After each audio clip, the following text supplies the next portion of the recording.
Paramashivoham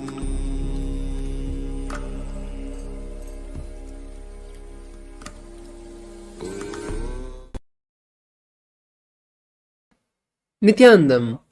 We welcome all the Paramashivoham Level 1, 2 and 3 participants to today's first session of the Paramashivoham program, which is the Nithyananda Yoga, where we'll be performing the Dvitiya Vinyasa Krama, the 308 asana sequence revealed by the Supreme Pontiff of Hinduism, BHAGAVAN SRI NITHYANANDA PARAMASHIVAM. Now before we begin, let's first invoke Swamiji's presence. Now sit straight with your head, neck and spine in a straight line. Close your eyes. Bring your hands together in front of your heart center. Visualize Swamiji and let us begin with the Sadguru Vandanam. Nithyanandam Paramasukadam Kevalam Jnanamurtim Dvandvatitam Gagana Sadrisham Tattvamasyaadilakshyam Ekam Nityam Vimalamachalam Sarvadi Sakshibhutam Bhavatitam Trigunarahitam Sadgurum Tam Namami.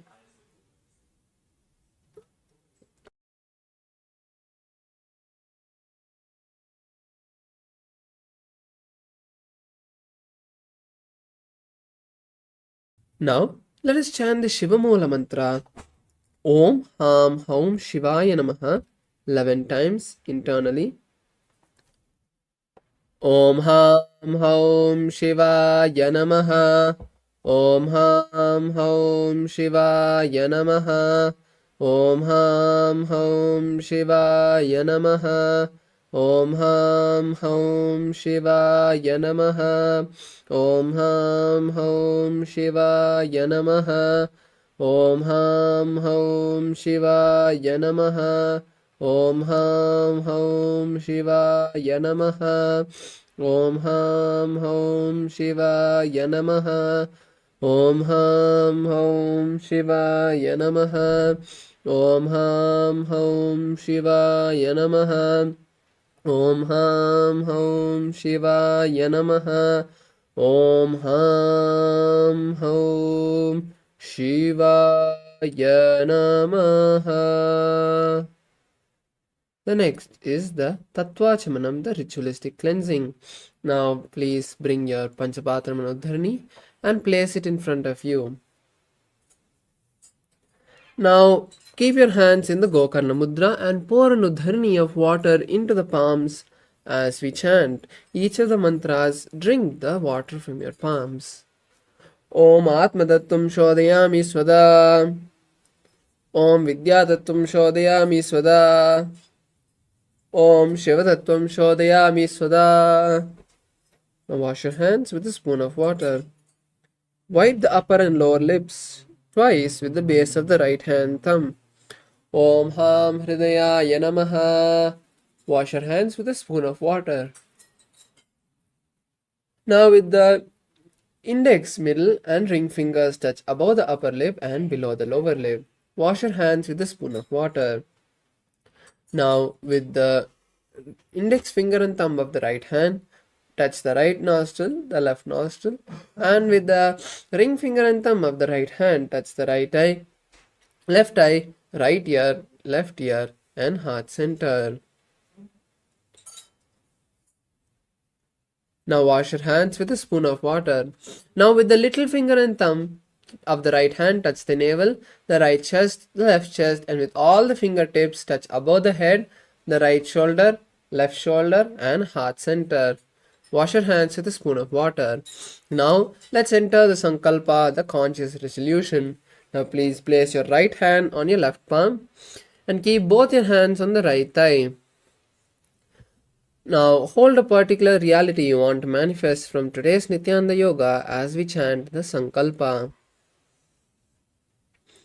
Mamopata samasta durdakshe dwara Bhagavat Sri Nithyananda Paramashiva Prityartam Sri Nithyanandeshwari Paramashiva Shakti Sameta Sri Nithyanandeshwara Paramashiva Prityartam cha Adya Purvokta Yevam Guna Visheshana Vishishtayam Asyam Shubhaditau Purana Arogya Yukta Dragat Yogic Sharira Siddhyartam Paramashiva Shakti Avishkaranatam Nityananda Yoga Abhyasam Karishye. Wash your hands with a spoon of water. Om Apaupasprisya. Now keep your Panchapatram and Uddhani away as we enter the recap of the 12 components. Now, the first component of the Dvitiya Vinyasa Krama is the asana.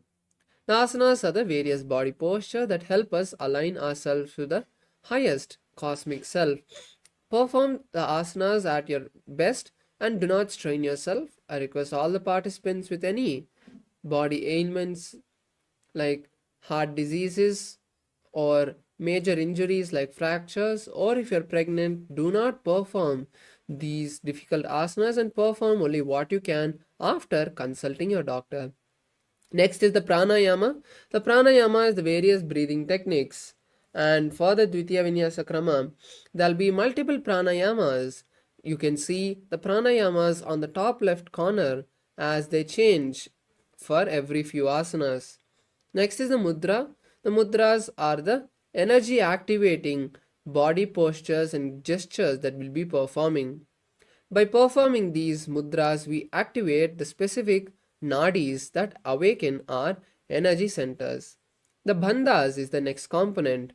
These bandhas are locks that help push the kundalini up and do not allow the kundalini to fall back down during the Nityananda Yoga.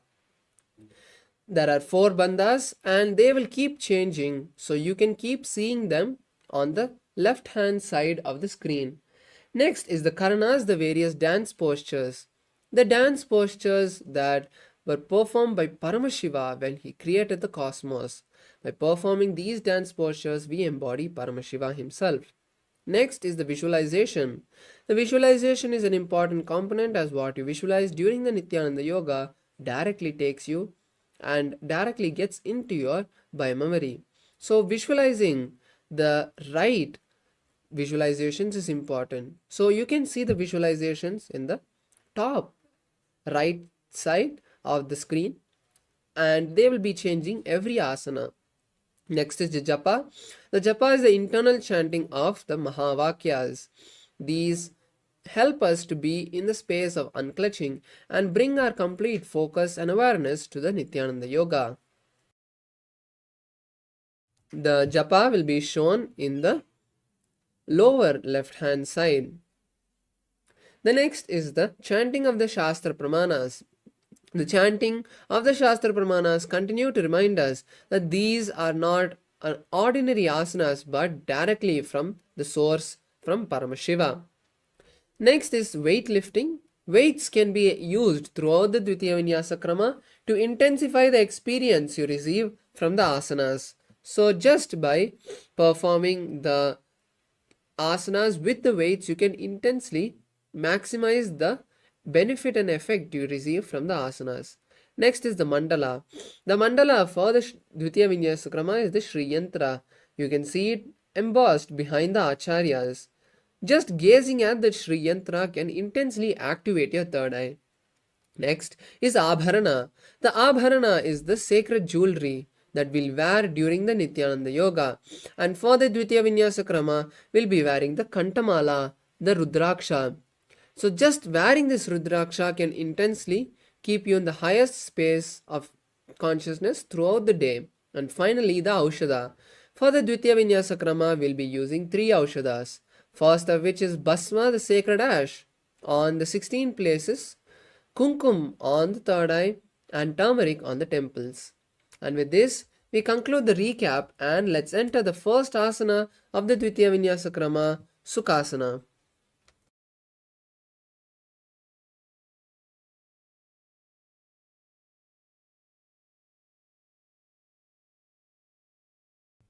Now be seated in a comfortable cross-leg position. Place the back of your palms on the knees and touch the index and thumbs in Bindu Mudra. Visualize Paramashiva. Gaze At the third eye, perform the Mahamudra Bandha, visualizing Paramashiva. Perform the Samana Kumbhaka, which is inhaling, holding the breath, and visualizing intense fire in your stomach. Hold the first japa Soham in your throat center as we enter Sukhasana. Tatsukhasana mityuktam ashaktastat samacharet asanam vijitam yena jitam tena jagatrayam. The next is Parvatasana. Now you can keep the legs in the same posture or cross the legs into Padmasana. Then bring the hands together and raise them above the head in Namaskara Mudra. Visualize Mount Kailash and continue to perform the Mahamudra Bandha. Atha vakshe Mahadeva Parvatasana Mangalam Yat Kritva Asthirarupi Syat Chakradi Vilopanam. The next is Halipavasana. Now bring the soles of the feet together and lower the forehead to the heels. Interlace the fingers simultaneously behind the back. Visualize Swamiji, gaze at the nose and perform Mahamudra Bandha. Purvediyahu me jano upe pakatali samputano pishtipachedo kalyavo dachinakarso vamugahavo. The next asana is Nagi Pavasana. Rise up and bring the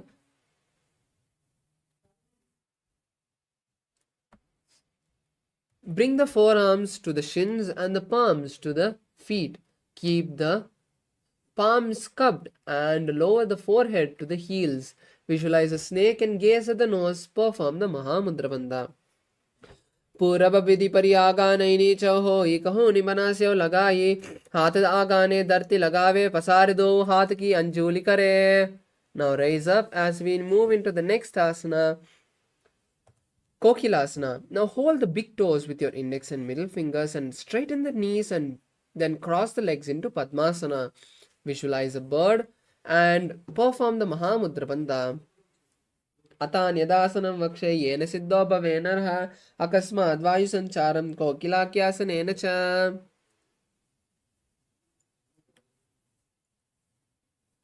The next asana is Nityasana. Now stack the knees and ankles and hold opposite elbows. Then rotate the hands in one direction and then the other. Visualize Swamiji, gaze at the nose, perform the Mahamudra Bandha. Goda Baba Padagi Ahumahili Soye Dachicharnako Varlo Tapari Gulpa Samoye.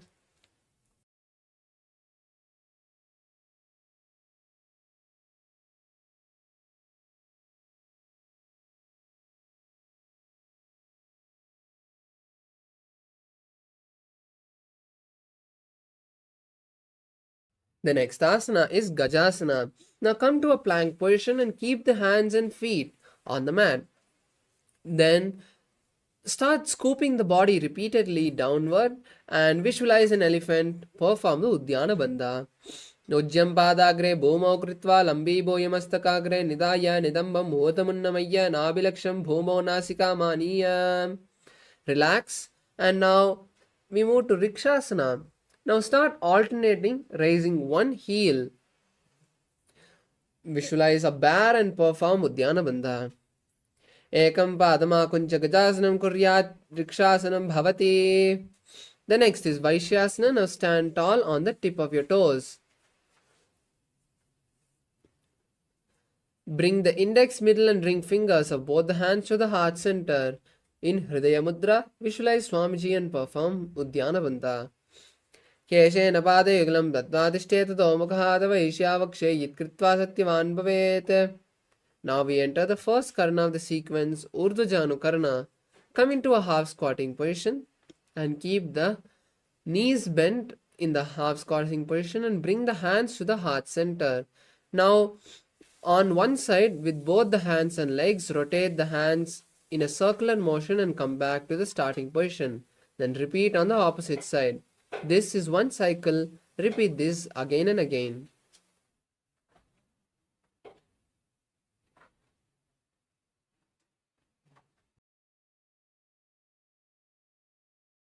Now we move to the next asana, Balalingasana. Now interlace the fingers from the inside out and pull the right leg to the chest. Hold the right leg with both the hands. Visualize holding a baby and perform the Mahamudra Bandha. Stitve ekam jano rishyalingya statavyam balalinganam bhavati. The next is Padapidanasana. Now, pull the right leg towards the buttocks and hold the right leg with both the hands. Visualize Swamiji perform the Mahamudra Bandha. Stitve kasmin padatare karabhyam veshtayetanam prishte samstapyatnena padapiranamasana. Next is Natarajasana. Now once again, lower the right leg and then raise it back after you find balance and stretch the right leg backward and up, stretching the left hand forward. Visualize Lord Nataraja. उत्तानपादं क्रौञ्चं च मरीचिं वीरभद्रकं नटराजं त्रिकोणं च सुप्ताङ्गुष्ठप्रसारणे. Relax. And now let's perform Balalingasana on the opposite side. Once again, interlace the fingers inside out and pull the left leg this time to the chest. Visualize holding a baby and perform the Mahamudra Bandha. Ekam jano rishyalingya statavyam balalinganam bhavati. The next is Padapidanasana. Now, lower the left leg and this time pull it back towards the buttocks. Hold the left leg with both the hands. Visualize Swamiji and perform the Mahamudra Bandha. Stitve kasmin kadatale karabhyam veshtayetanam prishte samstapyatnena padapiranamasana. The next is Natarajasana. Now hold the left leg from the inside with the left hand and pull it backward and up, stretching the right hand forward and keep the fingers in Bindu Mudra. Visualize Lord Nataraja. Uttanapadam Krauncham cha Marichim Veerabhadrakam Natarajam Trikonam cha Suptangushtaprasarane. Now we move to skeleton dance. Now come to visualize the skeleton structure. You are completely a skeleton structure. First we'll be performing the Ardharechita Karana. Now come to the half squatting position and keep the hands to the chest level. Then put the right leg behind the left leg with the toes pointed down and the heel raised. Now with the right hand, make a pendulum movement a few times, swinging the hand back and forth. Then place the hand on the nose and repeat on the left side.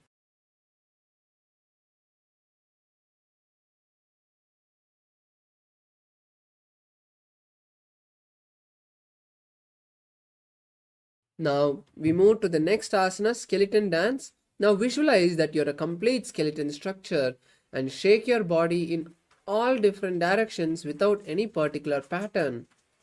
See all your laziness, tiredness and boredom leave the system.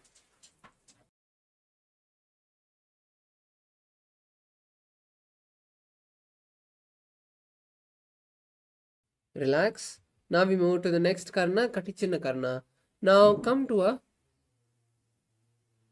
half squatting position once again and keep the hands above the head, crossing the hands at the wrists. Turn to each side and open the hands wide apart and then come back to the center and cross the hands. Repeat this again and again on both sides.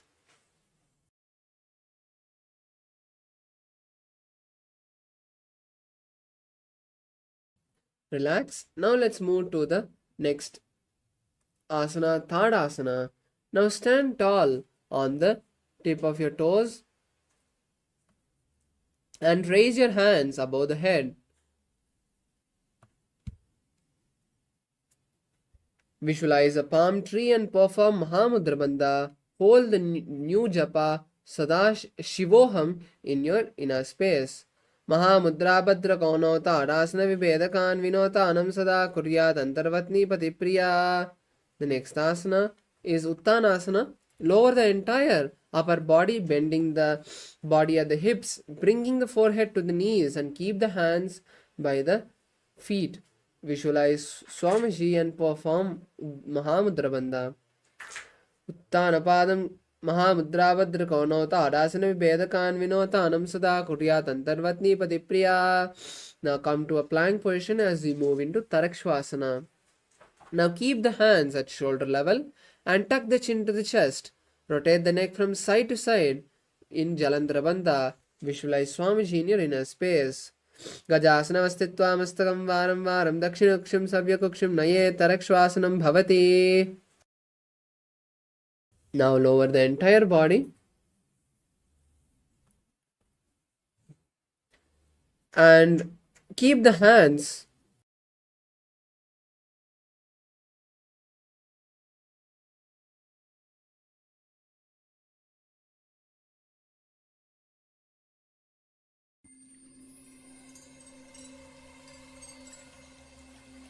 I welcome you all with my love and respect. Let you all open all your three eyes. Om Nityananda Paramashivoham.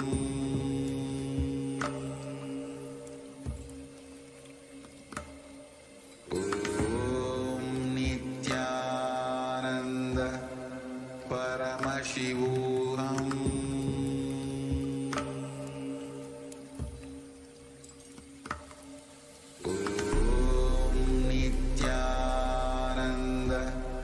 Paramashivoham.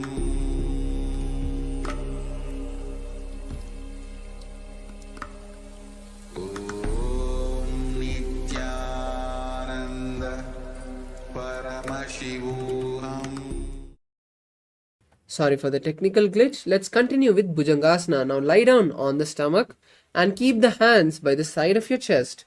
Then, with the strength of your lower back, raise the upper body. Visualize a cobra. Open your mouth and inhale through the hollow of your throat and then exhale through the nose. Visualize a cobra. Angushtanabhiparyantam madobhuma vininniset karabhyam chadram ditva urdhashishah panivahi. The next is Shashasana.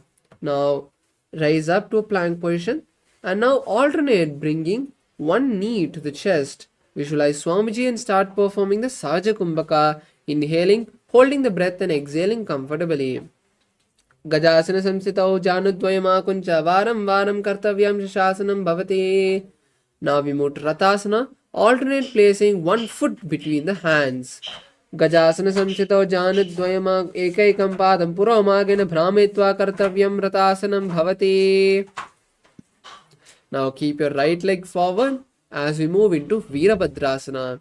Now raise your hands above the head and then slowly lean forward, bending the right leg into a 90-degree angle. Visualize Lord Virabhadra, gaze at the third eye and perform Udyana Bandha. Vashishtamata kaundinyam urdhakukkutam evachashta vakramato-tanam mayuram set bandhanam. Now we move to Virabhadrasana on the opposite side. Switch the feet, bringing the left foot forward. Once again, raise the hands above the head and lean forward, bending the left leg in a 90-degree angle. Visualize Lord Kalabhairava, gaze at the third eye and perform Udyana Bandha. Vashishtamata kaundinyam urdhakukkutam evacha ashtavakramato tanam mayuram set bandhanam. The next asana is Vrikshasana. Now come to a standing position and then lift the right leg towards the left perineum and then keep the hands together in front of the heart center and raise the hands above the head. Visualize a tree and perform the Udyana Bandha. Vamo armula deshe cha yamyam padam nidayato tishtet vrikshavad bhuma vrikshasanamidam viduho. The next is Garudasana. Now lower the hands, place the right foot in front of the left thigh and keep the hands in Namaskara Mudra in front of the heart center. Visualize Lord Garuda. Garuda asanama vakshe yena dhyanam sirambuvi sarvadoshat vinirmukto bhavatiya mahabali. The next is Vrikshasana on the opposite side.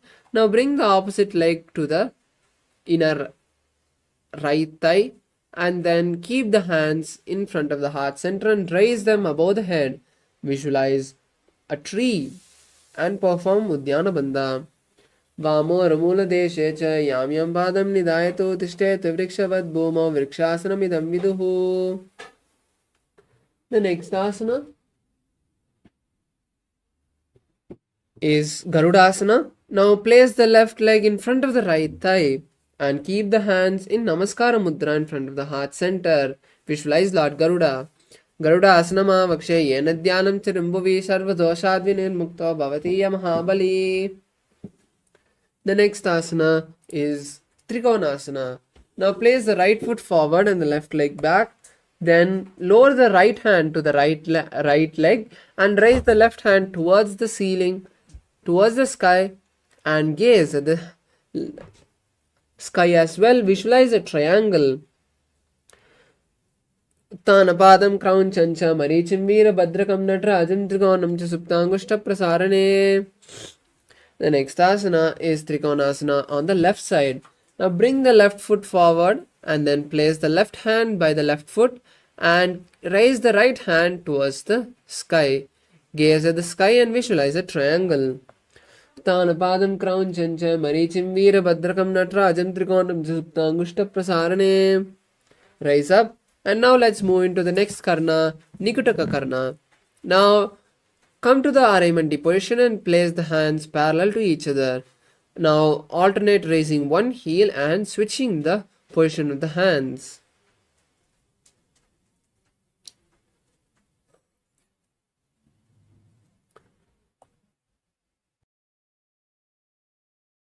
Now we move to the next asana, Angushtasana. Now come to a squatting position on the heels. Keep the knees together and the hands in front of the heart center in Namaskara Mudra. Visualize Swamiji and start performing the Brahmari Kumbhaka, which is inhaling and exhaling, making a buzzing sound. Hold the new japa Sadashivoham in your inner space. Kabandhasanam Gorakshasanam evacha Angushtamushtikam Yeyam Brahma Prasaditam Data. The next asana is Saurasana. Now stretch the right leg forward and keep the hands by the side of the feet with the palms facing forward in Varamudra. Visualize Swamiji. Prasarya ekam padatalam samsthapitveka padakam. Now lean forward, bringing the forehead to the right leg. Bring the right hand and hold the right big toe. Hold the left heel with the left hand. Visualize Swamiji. In Vidunanasana, Gulpastita Padam Ekam Prasarya Pagagam Samside Tatkarena.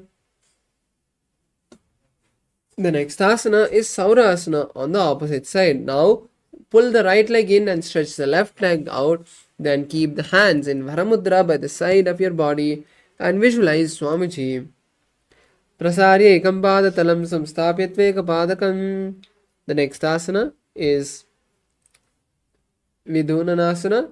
Now lower the forehead to the left heel and bring the left hand and hold the left foot.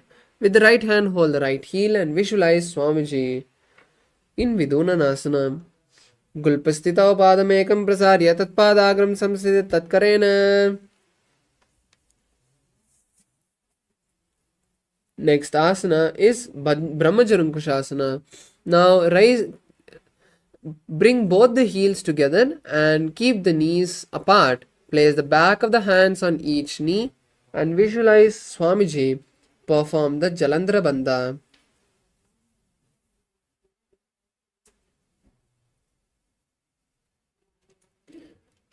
दो पना पानी होई वैसे AD जो जोनी निवेसे कोरपक दलिया की माहिली ice Mahira से मिली. The next is Kapilasana. Now lower the knees to the mat.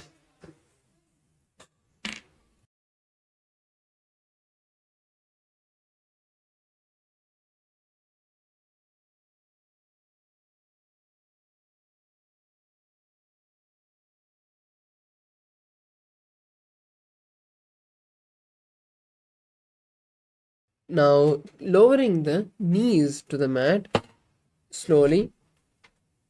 Place the hands on the respective knees. Then perform the Udyana Bandha, gaze at the nose and visualize the great sage Kapila in Kapilasana. Ubay Pakatali Samatahrave Tenki Mahilikor Vilave Panapani Ukada Hoi Vese Edi Do Joni Nivese. The next is Bhadragorakasana. Now in the same position, just switch the visualization to Swamiji and change your gaze to the third eye.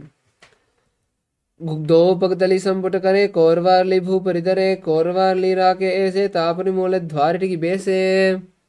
Now, once again, raise the knees off the mat and bring the soles of the feet together. Bring the little finger and thumb together and open the fingers apart like a lotus. Raise the hands above the head and gaze through the gaps of the palm. Visualize Lord Surya and perform Uddiyana Bandha. एडी दो गुड़ा दरियाने पना पाने बेटक परिटाने घोड़ा संद करे रहे आड़े बामिसी विदिगहे. Next is Mandukasana. Come to a squatting position and be seated on the heels. Place the hands on the knees. Visualize the frog. Gaze at the third eye. Perform the Mandaki Mudra, rolling the tongue and touching the back of the throat. Padataloprishya deshe angushtadve ch samsprishe janu vigram puraskritya sadhen Mandukasanam. The next is Uttana Mandukasana. Now raise the hands and cross the hand behind the head, touching opposite shoulders. Visualize a frog. Gaze at the third eye. Perform the Mandaki Mudra and the Uddiyana Bandha. Mandukasana Madhyastam Kurprabhyam Shiram Tataha Ekadbe Ekavaduttanam Etaduttan Mandukam.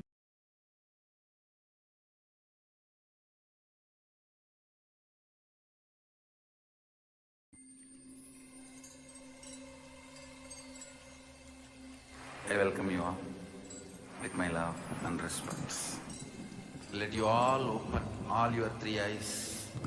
Om Nithyananda Paramashivoham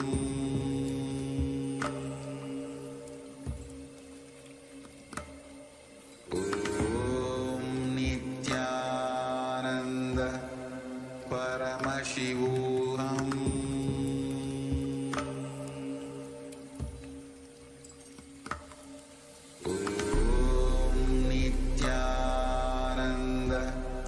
Paramashivoham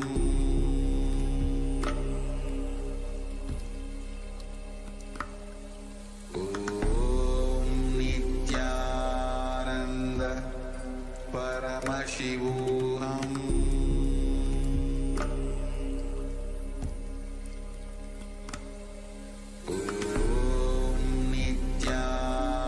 Nithyananda Paramashivoham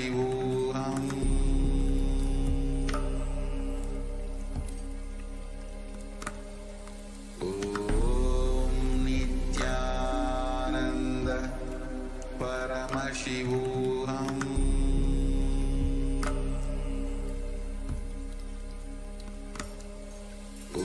Om Nithyananda Paramashivoham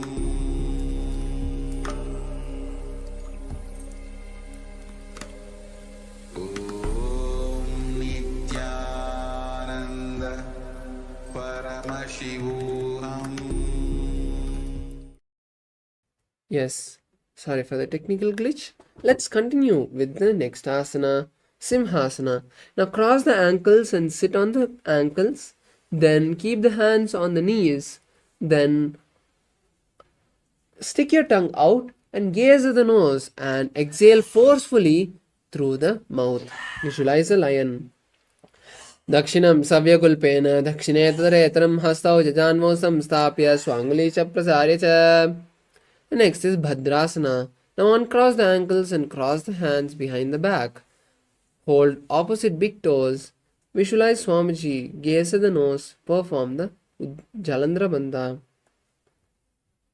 Gulpau Chavrishana Syado Yutkanamena Samahitaha Badang Gushto Makarabhyam cha Ditva cha Prishtadeshataha. Next is Kakapasandhyasana. Now come to a squatting position with the soles of the feet flat. Then from the inside wrap the knees and interlace the fingers behind the back. Visualize a crow. Gaze at the nose. Obey Pagatali Pratame Vesa Ukadatane Do Hat Pagam Vich Ane Tiniki Modinalya Prilave Pishtavache Kankasi Karave. Next is Khani Pavasana. Now keep the hands shoulder width apart and place the knees on the armpits. Then lower the body onto the hands and lift the legs off the mat, bringing the feet to the perineum. Visualize Swamiji.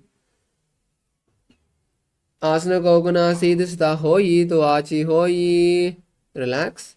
Now we move into Kapali Asana. This is an inverted asana. You can take the support of the wall or a partner to perform this asana. Now, placing your hands on the mat, then place the head on the mat. Place the crown on the mat. Then place the knees on the elbows and slowly finding balance, straighten the legs. Visualize Swamiji perform the Mula Bandha and hold gaze at the nose. Shisha shisha dati tegi pagdol va mulva ucha gukare. Relax.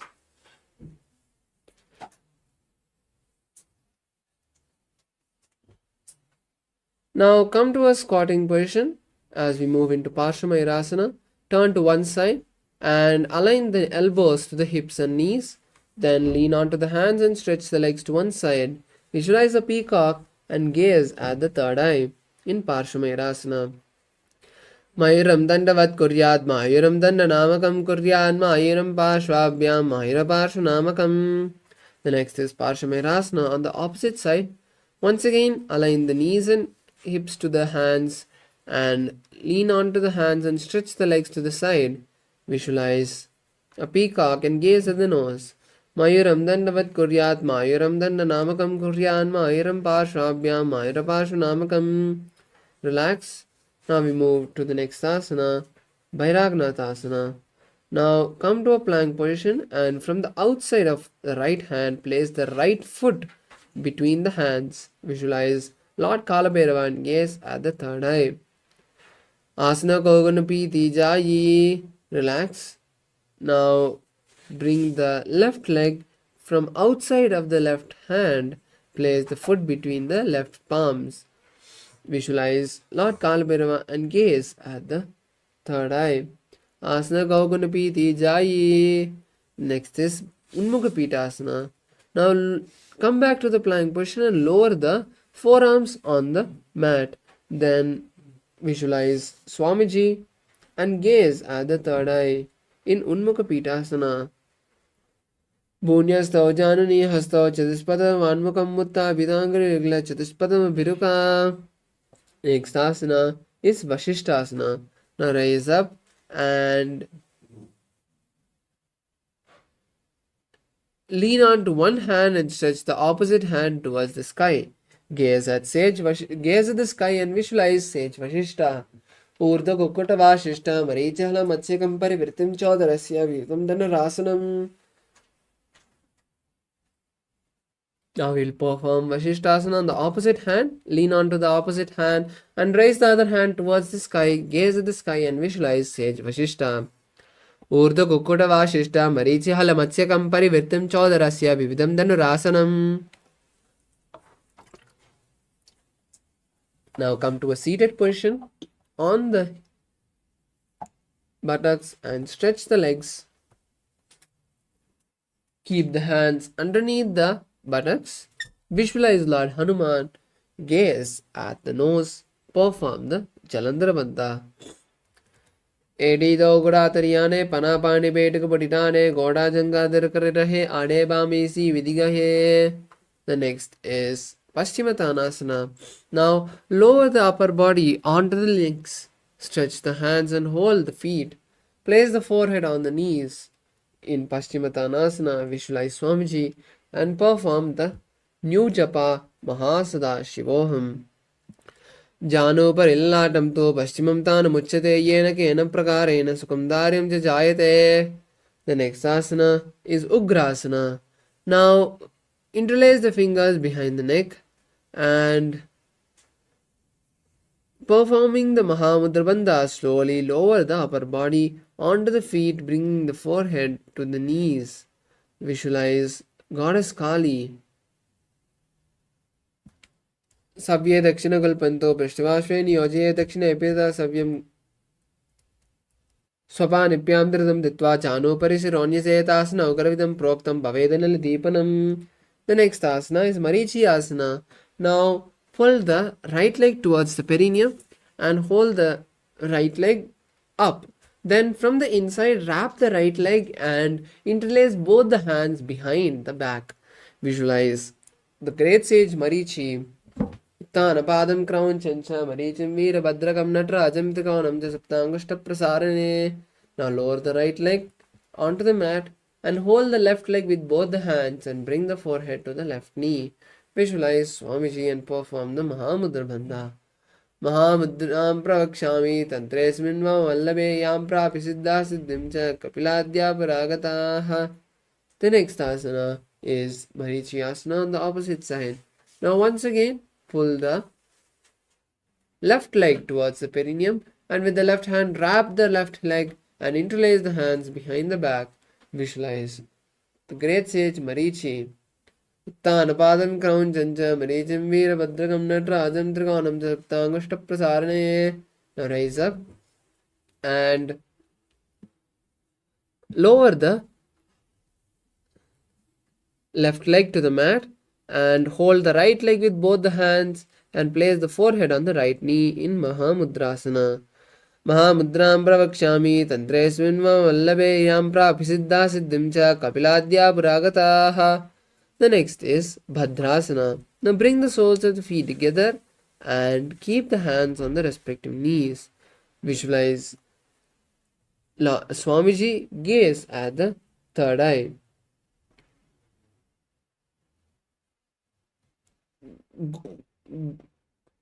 Kulpauto Vrishnasyadah Shivanya Parshve Shuge Pada Parshve Rupadabhyam Dhritam Badvasu Nishchalam. The next is Gwalipavasana. Now place the hands on the respective knee, visualize Swamiji and gaze at the nose.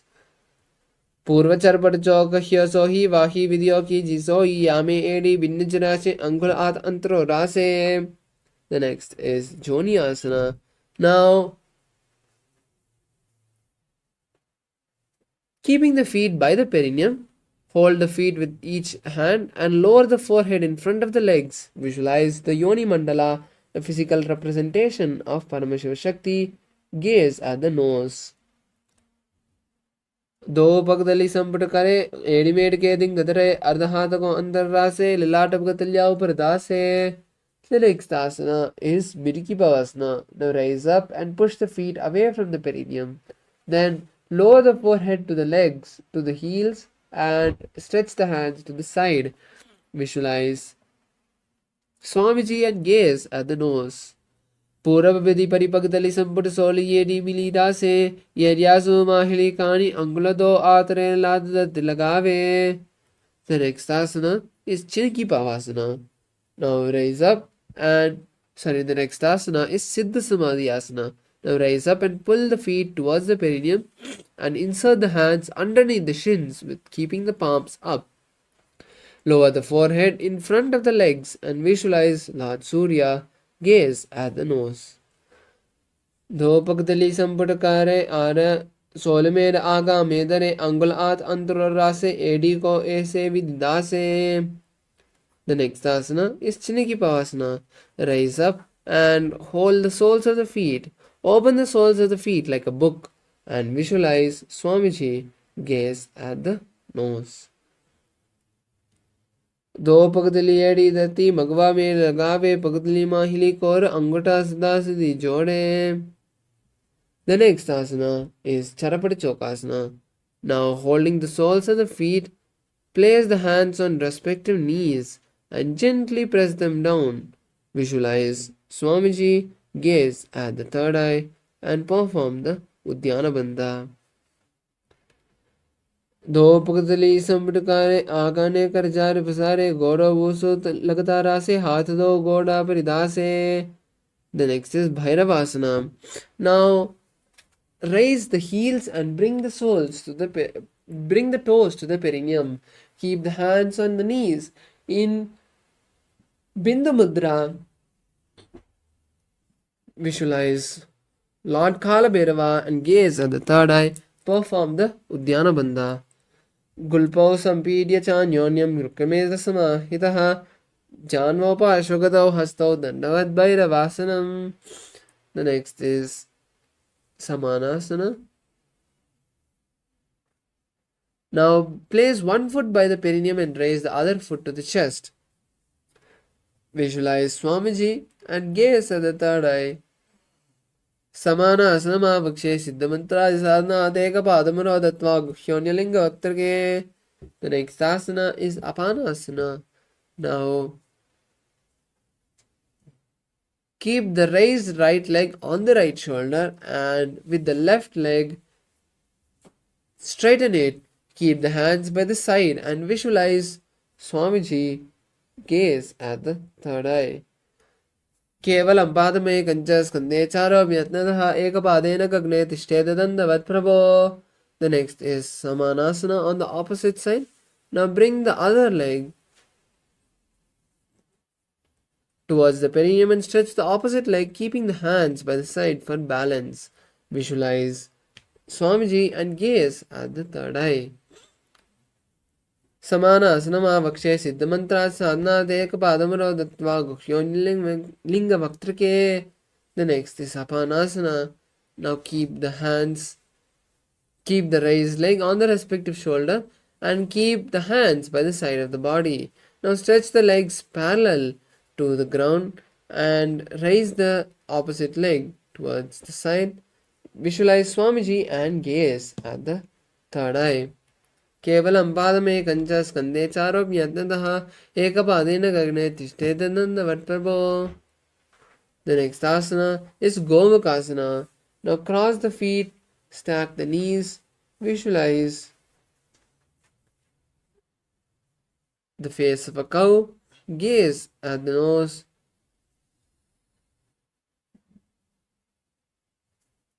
and interlace the hands on the top knee. Start performing the Sitkari Kumbhaka, which is inhaling through the clenched teeth and exhaling through the nose. Hold the new japa, Om Nithyanandoham. Savye Dakshina Gulpantu Prishtapashve Niyoje Dakshine Pita Savyam Ghomakam Ghomakam Yatha. The next asana is Anusuyasana. Now hold the big toes of each foot and lower the entire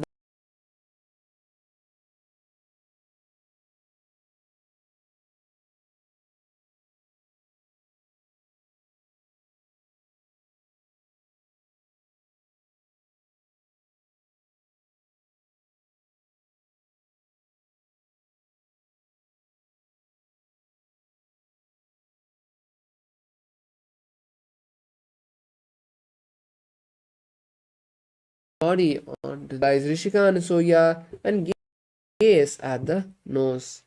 Perform the Mulabandha. Jimana Goda ki sandhi, Uparidava Goda ki sandhi. Now rise up.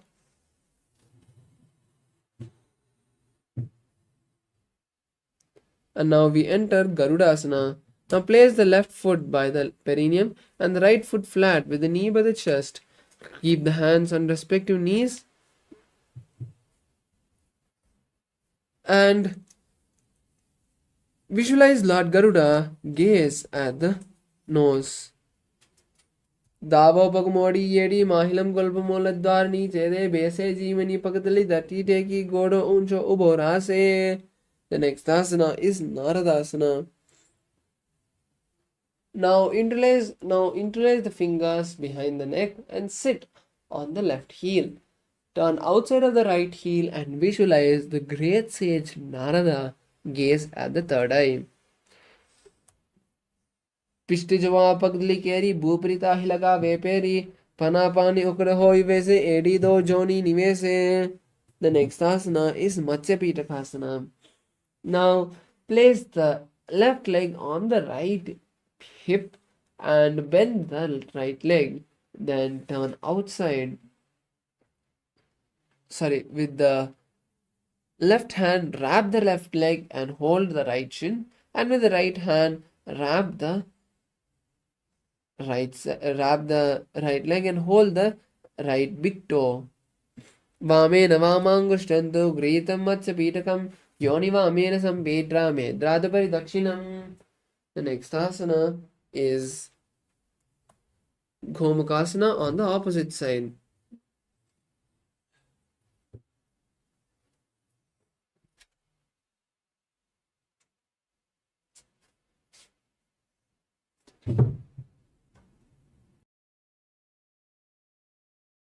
Now, once again cross the legs and interlace the fingers and place them on the top knee.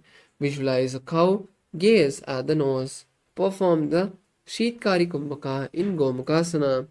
Savye dakshina kalpanto prishtabhashrini ojaye dakshine pita savyam gomakam gomakam yatha. The next asana is Anusuyasana. Now with both the hands hold the big toes of the feet and visualize Rishika Anusuya. Gaze at the nose and perform Uddiyana Bandha. जीवन दक्षिण गोड़ो नी कोटाने फामोटा के ऊपर आने गोड़ा संधि मिलावे भारी आड़ा पुनी पुनी दे संधि पसारी. Now slowly lower your upper body onto the knees and interlace your fingers behind the back in Anusuyasana 2. Then try to touch your nose to the ground and visualize Rishika Anusuya. जीवना गोड़ा की संधि उपरि दावा गोड़ा की संधि मिलावे गोड़ा सोले भगतल्यालो आडुवाई सुदारा से. The next asana is Garuda.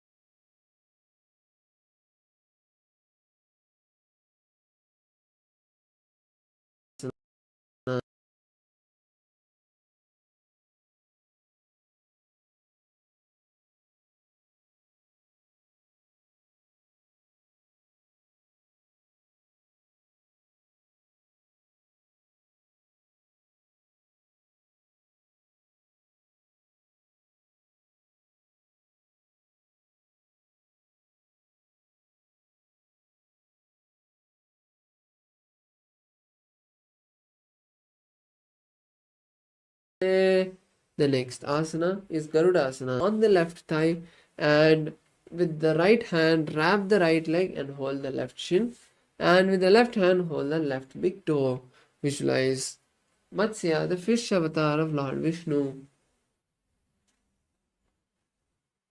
Women वामाङ्गुष्टन्तो गृहीतुं मत्स्यपीठकं योनि वामेन सम्पीड्रामे द्रादुपरि dakshinam.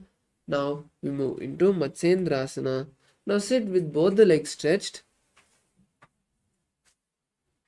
and pull the left leg and place it on the right knee, right thigh. Then bend the right knee and turn outside of the right knee, bringing the left hand to the right knee and the right hand to the mat behind. Visualize the great sage Matsyendranatha and gaze at the third eye. उदरं पश्चिमभासं कृत्वा दक्षिणे यद्यत्नतः नम्राङ्गं वां पादं हि दक्षजानुपरिन्यसेत्. The next is Kubasana. Now place the right hand on the respective right ear and with the left hand hold the right big toe. Visualize a camel and gaze at the third eye. Asana Gogana Jolo Jaye. The next asana is Matsyendrasana 2. Now place the right hand back on the mat in the same position in Matsyendrasana 2. Visualize the great sage Matsyendranatha. Matsyendrapidam Jarrapadivdim Prachandarakmandalakandhanasram Abhyasadak Kundalini Prabodham Dandasram Hidadahibam Sam. Now let's perform Matsyendrasana on the opposite side. Now once again, stretch your legs.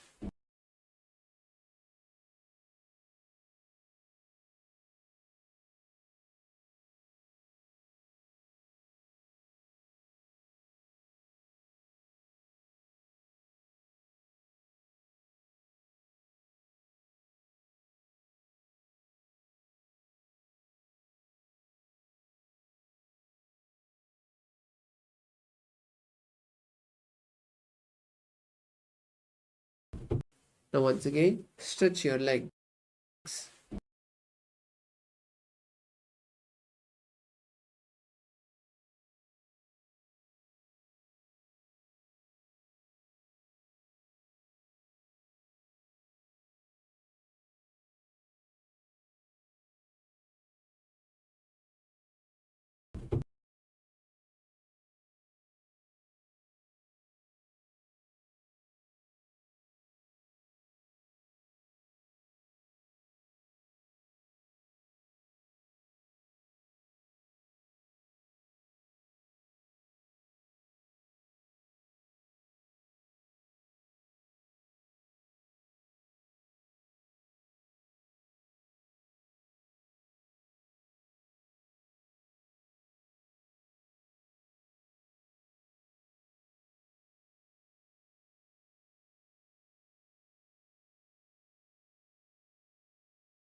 Paramashivoham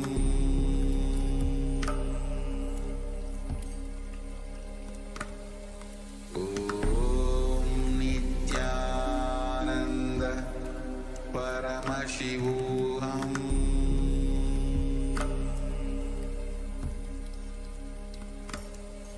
Om Nityananda Paramashivoham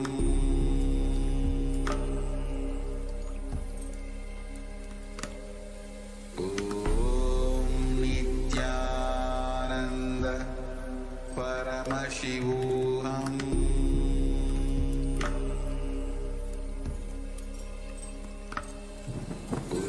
Om Nityananda Paramashivoham.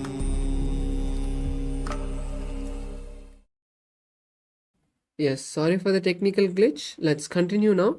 With the next asana, Matsyendrasana. Now place the right leg on the left thigh and bend the left knee. Then turn outside of the left leg and keep the right hand on the left ear and the left hand on the mat. Visualize Matsyendranatha and gaze at the third eye. Uttanau charanau kritva uru samso prayatnatah.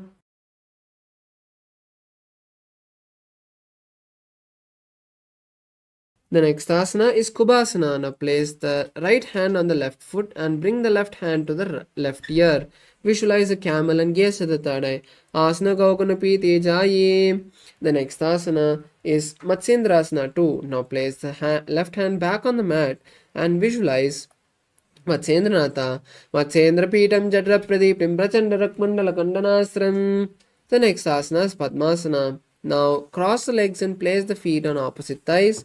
Visualize Lord Paramashiva, gaze at the nose and perform Mahamudra Bandha. Hold the new japa Om Nityananda Mahasadashivoham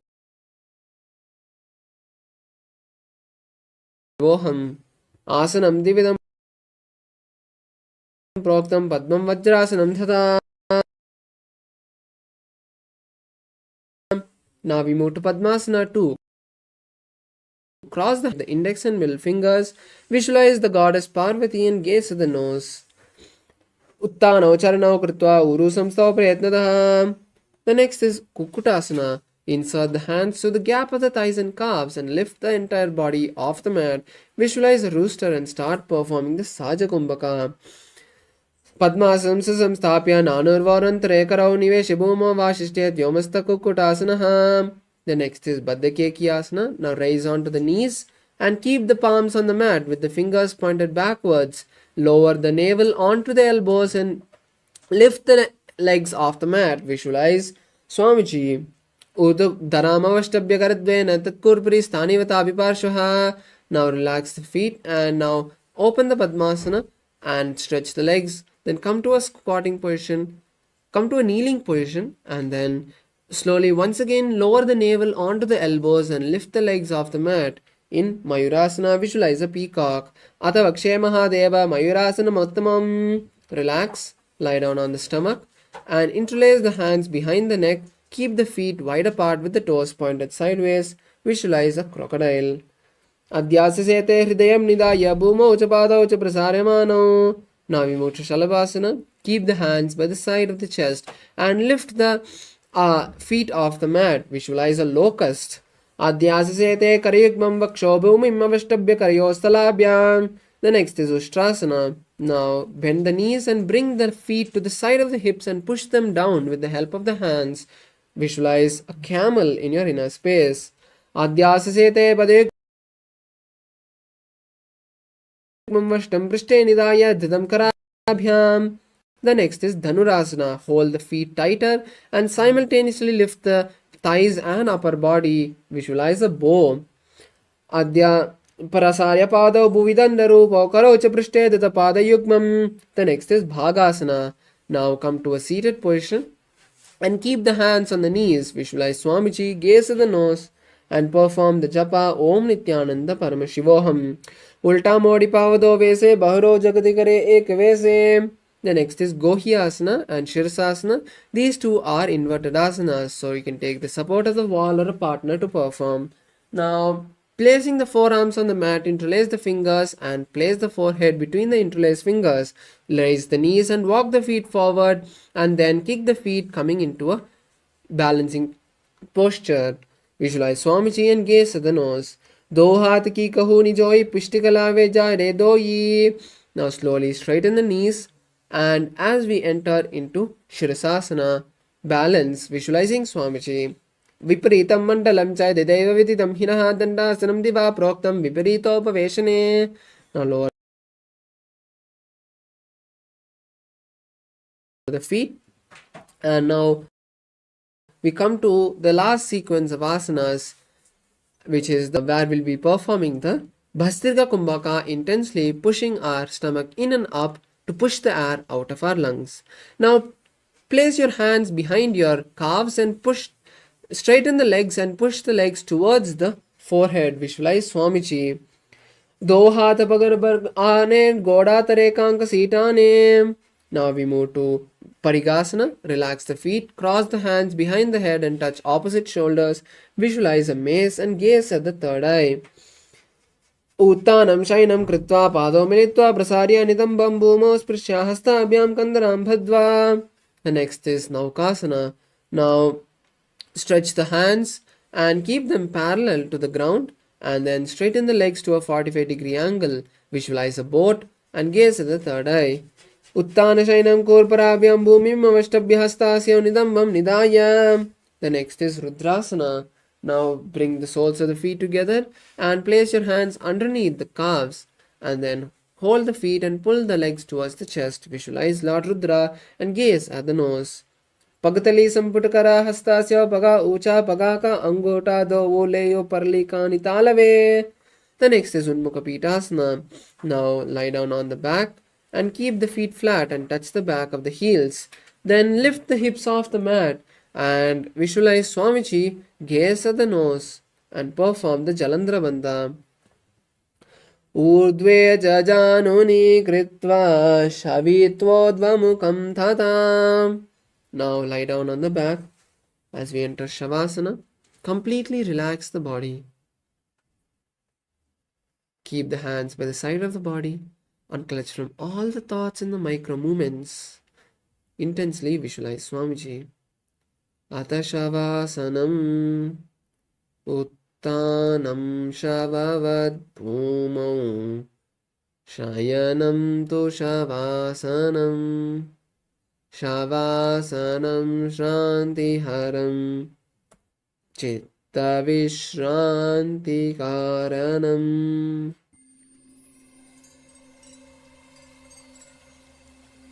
I welcome you all with my love and respect. Let you all open all your three eyes. Om Nithyananda Paramashivoham.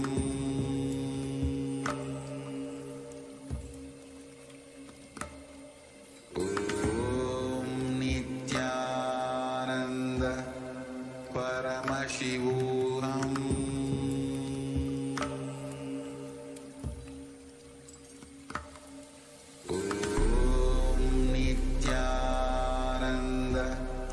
Paramashivoham.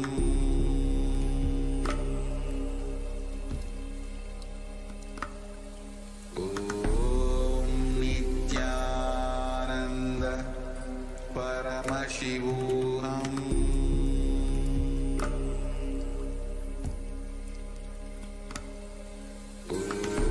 Om Nithyananda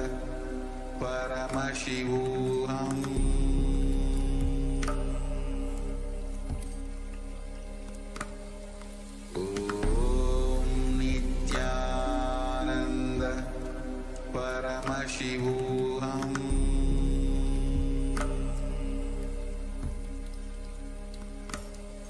Om Nithyananda Paramashivoham.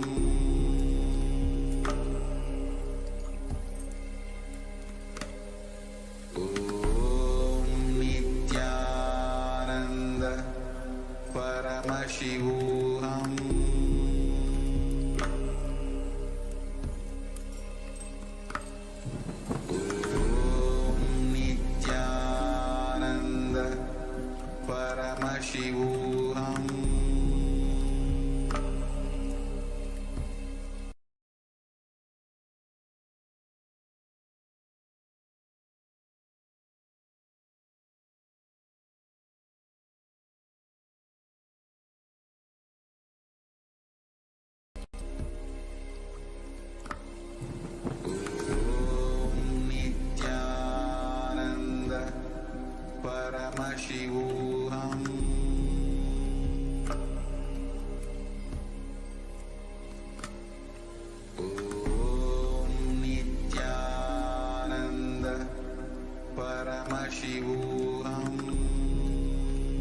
Paramashivoham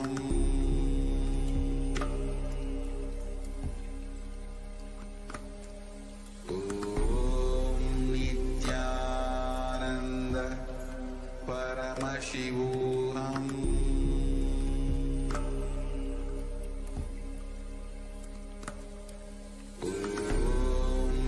Nityananda Paramashivoham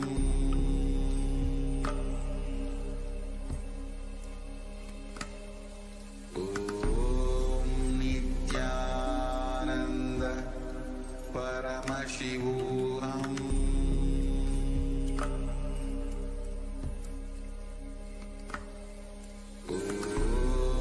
Nityananda Paramashivoham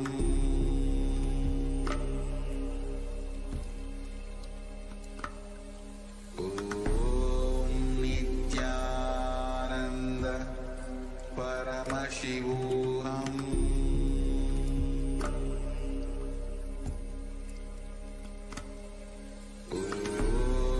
Nityananda Paramashivoham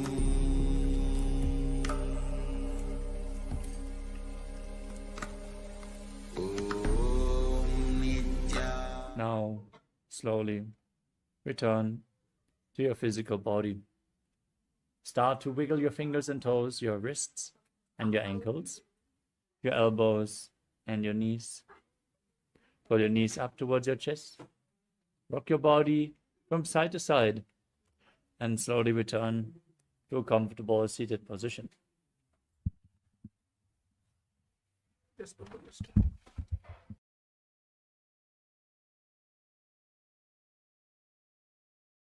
Congratulations, you completed the Pratama Vinyasa Krama 108 asana sequence.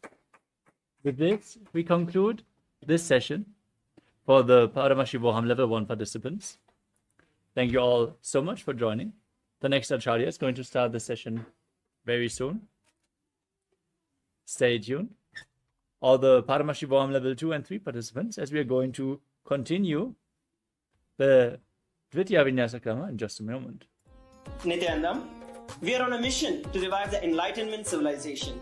If you resonate with our message and want to be part of us, be sure to like, share, and subscribe.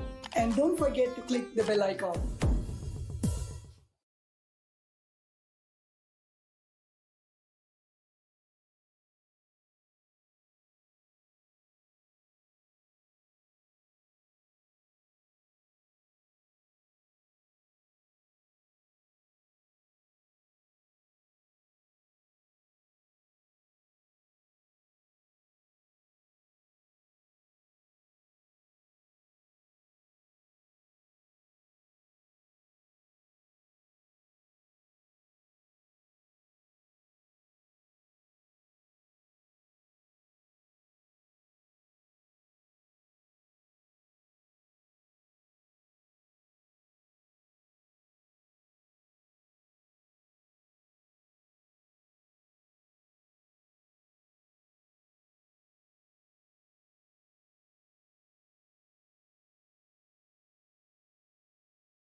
Now, let us continue the Dvitiya Vinyasa Krama with the next asana of the sequence, which is Yathasa-Nishthasana.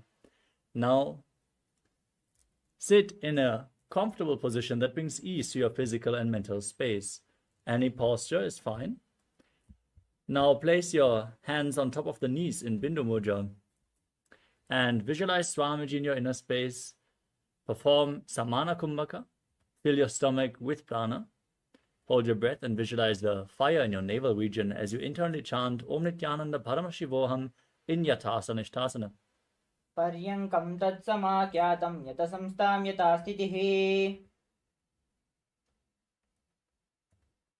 Next up is Samasana. Now sit in a cross-legged position with your hands on top of the knees in Bindu Mudra and visualize Swamiji as you in and exhale as deeply as you can, again and again. इदानीं गर्भिणीनां योगाभ्यासो यथा लगौ सुखप्रसवलाभाय प्रोच्यते प्राक्तने पटि दण्डपद्मभरद्वाज वीरवज्रसमानितो आसनानि सदा कुर्यात् सुदीर्घैरे च पूरकैः. Next up is Muktasana. Now place the left heel against the perineum and the right foot on top of the left. Keep your hands flat on your knees, gaze to the tip of your nose as you visualize yourself as a sage liberated by the Supreme Pontiff of Hinduism in Muktasana. निपीड्य सेविनीं सूक्ष्मां दक्षिणेतरगुल्पतः वामं यां येन गुल्पेन मुक्तासनमिदं भवेत् मेद्रादुपरि निक्षिप्य सव्यं गुल्पं ततोपरि. Next up is Siddhasana. From the same position, shift your gaze up towards your third eye. Visualize Swamiji in your inner space. Keep breathing in Samana Kumbhaka. स्थानुस्संयमितेन्द्रियो चलदृशा पश्यन् भ्रुवोरन्तरं चैतन्मोक्षकपातभेदजनकं सिद्धासनं प्रोच्यते. We move on to Siddhyasana. From the same posture, now shift your gaze down to the ground in front of you. Engage all three bandhas as you visualize Swamiji in your inner space. वामपादके डेजानो शिवनमदितासुकोण्ठानो दशपादकी एडी जोयी मेदुमति लगावे सोयी. The next asana is Rudrasana 2. From the same posture now, rotate your hands on top of the knees into Bindu Mudra.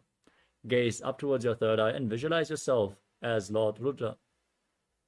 वामचरणपरिदक्षिणराके एकजुगति आसे विदिधाके वामपगतलिमाहृले कोर दक्षिणके जुबाहरले बोर. Maintain the same posture, but gaze to the tip of your nose. Embody tranquility and an unshakable nature in Santadhunasana. आसनकी गुणमनकी चंचलता meet. Now bring your hands in front of your navel. Cup one hand over the other in Samputa Mudra, resembling a closed lotus flower, as you visualize Swamiji in Siddhasana 2. रुजुकाय समाशीनं सिद्धासनमुरीरितं प्रसार्य भुवि पादोतो दोर्भ्यामङ्गुष्टमादरात्. Next up is Bandha Yoni Asana. Now sit in the same posture. Set the sankalpa to manifest through the womb of creation. Inhale all the way and hold your breath as you get ready to enter Shanmukhi Mudra. Close your mouth with little fingers, your nostrils with the ring finger, your eyes with middle and index fingers, and your ears with your thumbs. यत्र मध्ये महादेव बन्धयोन्यासने शृणो यत्कृत्वा केचरो भूत्वा विचरेदीश्वरो यथा कृत्वा योन्यासनं नाथ लिङ्गुह्यादिबन्धनम्. Next up is Virasana. Now place the right foot on top of the left thigh and the left foot below the right thigh. Hands on the knees in Bindu Mudra. Gaze forward as you embody the state and space of bravery. एकं पादमतैकस्मिन् विन्यस्योरणि संस्थितः इतरस्मिन् तथा चोरुं वीरासनमुदीरितम्. Maintain the same posture, but gaze up towards your third eye as you visualize the great sage, poet, and author of Ramayana, Sage Valmiki. दावा पगकी पगतली पुनिहे डिहे जोये.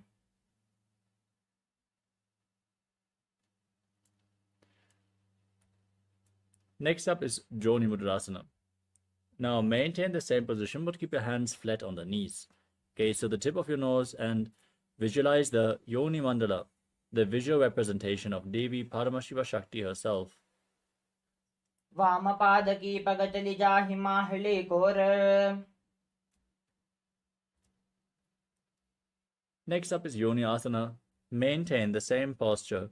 Shift your gaze up towards your third eye and keep visualizing Yoni Mandala. योन्यासनं पर्वतेन योगं योगफलेनिलं तत्कालपललं तावत् केचरो यावदेव हि पादयोगेन चक्रस्य लिङ्गाग्रं न नियोजयेत्.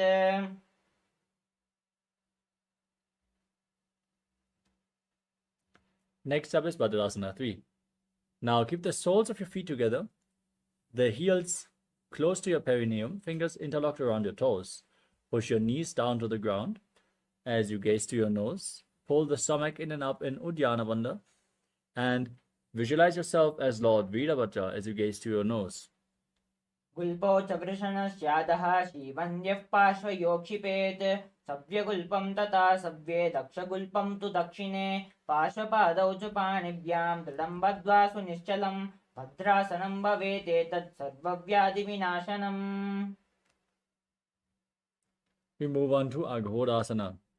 Now visualize yourself as an Agori as you keep the left hand on the knee and cover your mouth and nose with the right hand. Close your left nostril with the index finger. Inhale through the right. Close both nostrils. Exhale through the left. And then again inhale through the left. Exchange the direction of the breathing flow again and again in Abhyanta Kumbhaka as you gaze to your third eye and push your tongue upwards in Kechari Mudra. Try to lead it along your nasal tract. पूर्वकः विष्टिका जो हि वाहि विधि जोगी जे सोयि. Now keep the heels close to your perineum but separated. Keep the toes together. Lean forward with your elbows on the heels and rest your chin on your hands. As you gaze to the nose, pull your stomach in and up. Exhale all the way and hold your breath in Rechaka Kumbhaka again and again as you visualize yourself as a female elephant drinking water in Kanari Pavasana. ग्वाली पावा आसन कह्यो है जैसे याहुम में जाने विदितै से दो वो गुल्प माहिलो जानो औरु ये जा विचकाहुनी तानो. Next up is Padasana. Now, with your knees raised, bring your hands underneath the legs and interlock your fingers in Parashva Mudra in front. As you lift your feet off the ground, gaze to your nose and visualize Swamiji in your inner space. ततोर्ध्वं रेचयेद् वायुं मृडनिश्वास संयुतम्. Next up is Gopi Chandasana. Now, interlock your fingers around the toes from the top as you pull your feet towards your chest. Rest your chin on your hands as you gaze to the nose and embody the state and space of a king.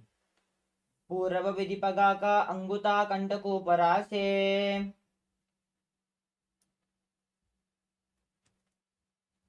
Now bring your hands below the feet and again interlock your fingers around the toes. Lift your feet up against your chest. Rest your chin on the soles of the feet as you gaze to the nose and visualize your body free from any defects in Uddarasana. दो पगतली संपुट ठाने ube हस्तकरी ऊर्ध हिताने अंगुष्ठ दो समत हरावे चिवको नीचे ताहि लगावे.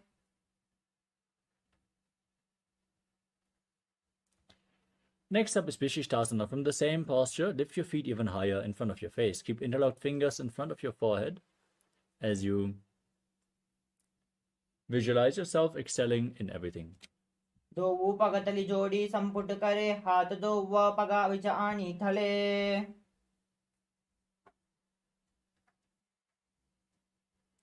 Now bring your legs over top of your shoulders and bring your arms underneath the legs. Bend your elbows up and interlock your fingers around your neck as you visualize yourself as a cobra, still breathing in Rechaka Kumbhaka in Bhudrasana. शिरासनं तु विज्ञेयं कक्षासनमतः परं ग्रीवासनं च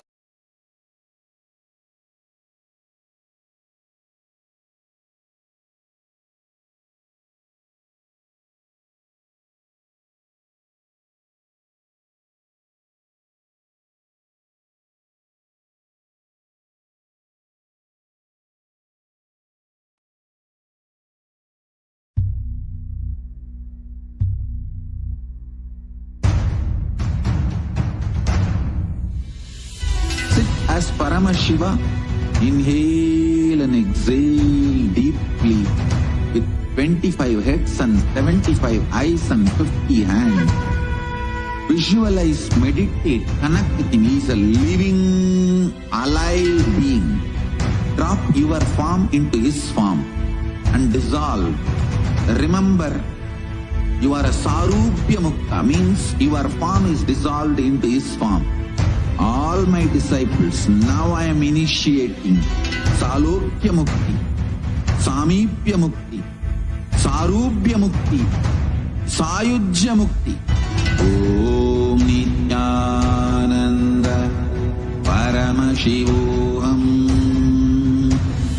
Om Nityananda Paramashivoham. Om Nityananda Paramashivoham. Om Nityananda Paramashivoham. Om Nityananda Paramashivoham. Om Nityananda Paramashivoham. Om Nityananda Paramashivoham. Om Nityananda Paramashivoham. Nityananda Paramashivoham.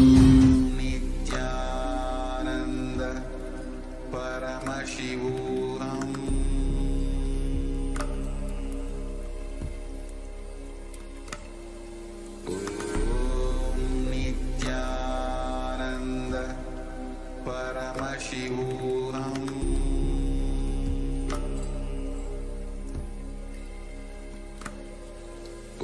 Om Nityananda Paramashivoham. Om Nityananda Paramashivoham.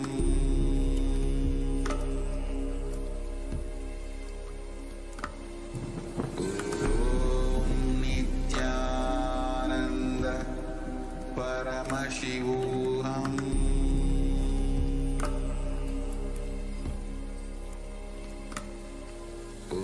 Om Nityananda Paramashivoham.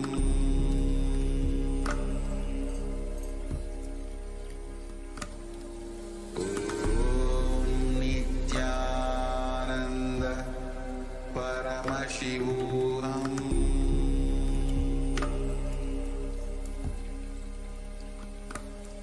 Om Nityananda Paramashivoham.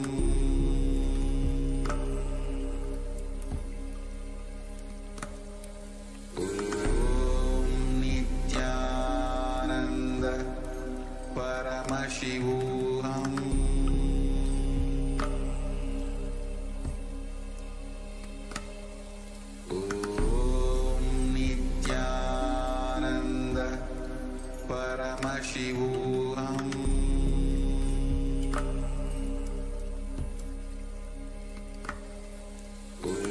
Om Nityananda Paramashivoham.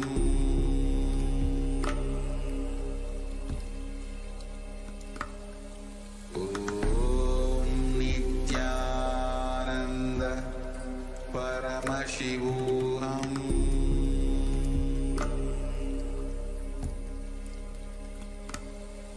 Om Nityananda Paramashivoham.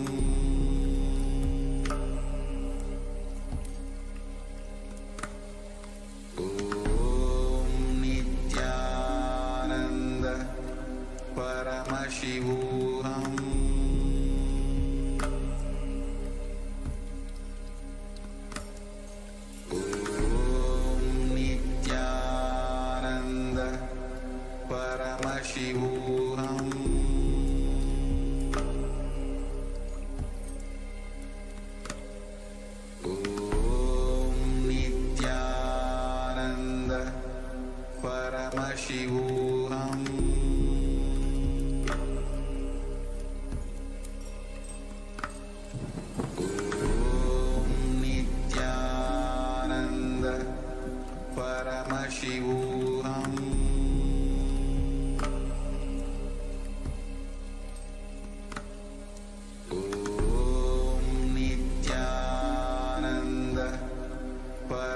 Paramashivoham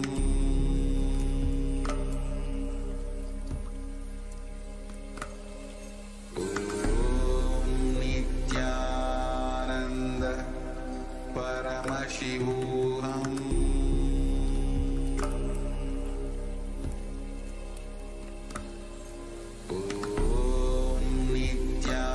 Nityananda Paramashivoham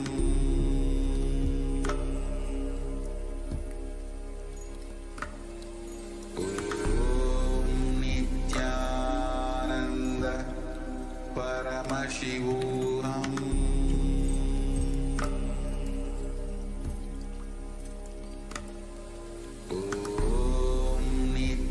Nityananda Paramashivoham Nityananda Paramashivoham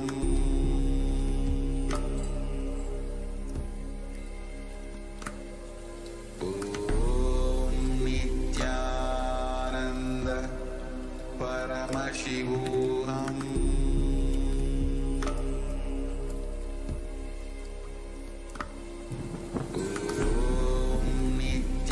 Nityananda Paramashivoham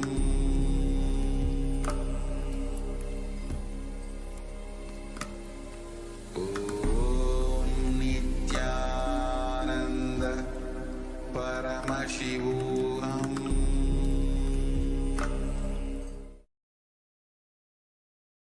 Nityanandam. Sorry for the technical glitch.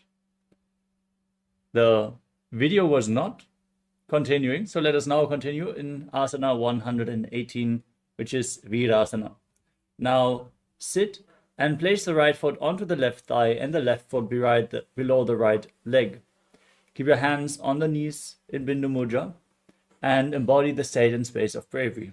एकं पादमते कस्मिन् विन्यस्योरणे संस्थितः Maintain the posture, shift your gaze up to your third eye, and visualize the great sage, poet, and author of Ramayana, Valmiki, in Valmikasana.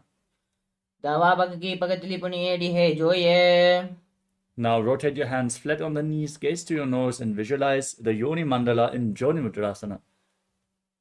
वामपाद की पगतली जाहि माहिली गोरे Keep visualizing Yoni Mandala. Maintain the asana, but shift your gaze upwards in Yoni Asana.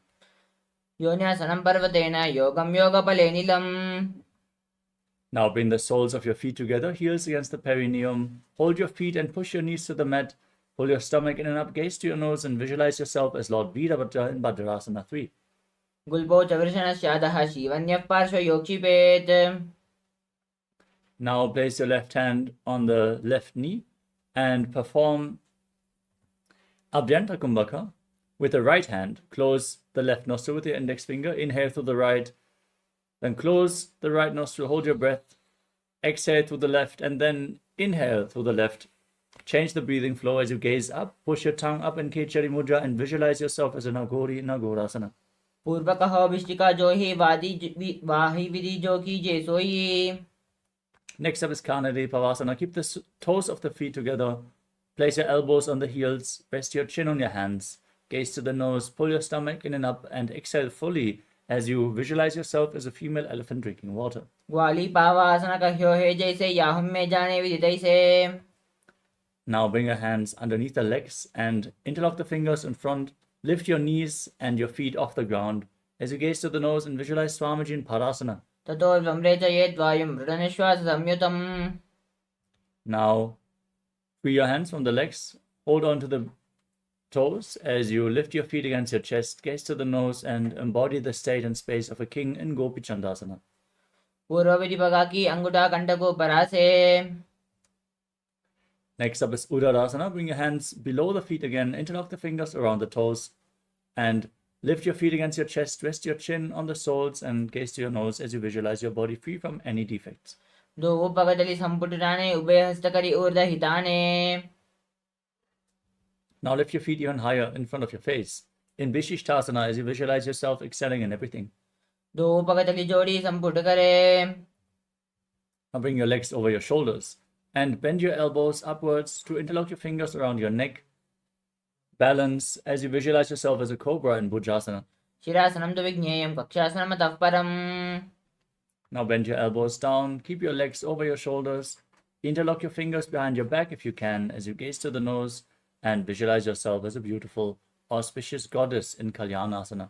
दो हातपकं विचाणे तिनको गोडानि चेठाने. Now place the top of the left foot on the ground, sit on the left heel, stick the right knee over top, heel by the hip, place the hands on opposite knees, gaze forward without focusing anything external, and visualize yourself as an elegant swan as you breathe in Ujjayi Pranayama. Make an ocean-like sound with your mouth in Sankatasana. वामपादं चितेर्मूलं सन्न्यस्य धरणीतले. Now slide the left foot outside the hip, sit on the ground, hands on top of the knees as you pull your stomach in and up and visualize a cow in Dhenukasana.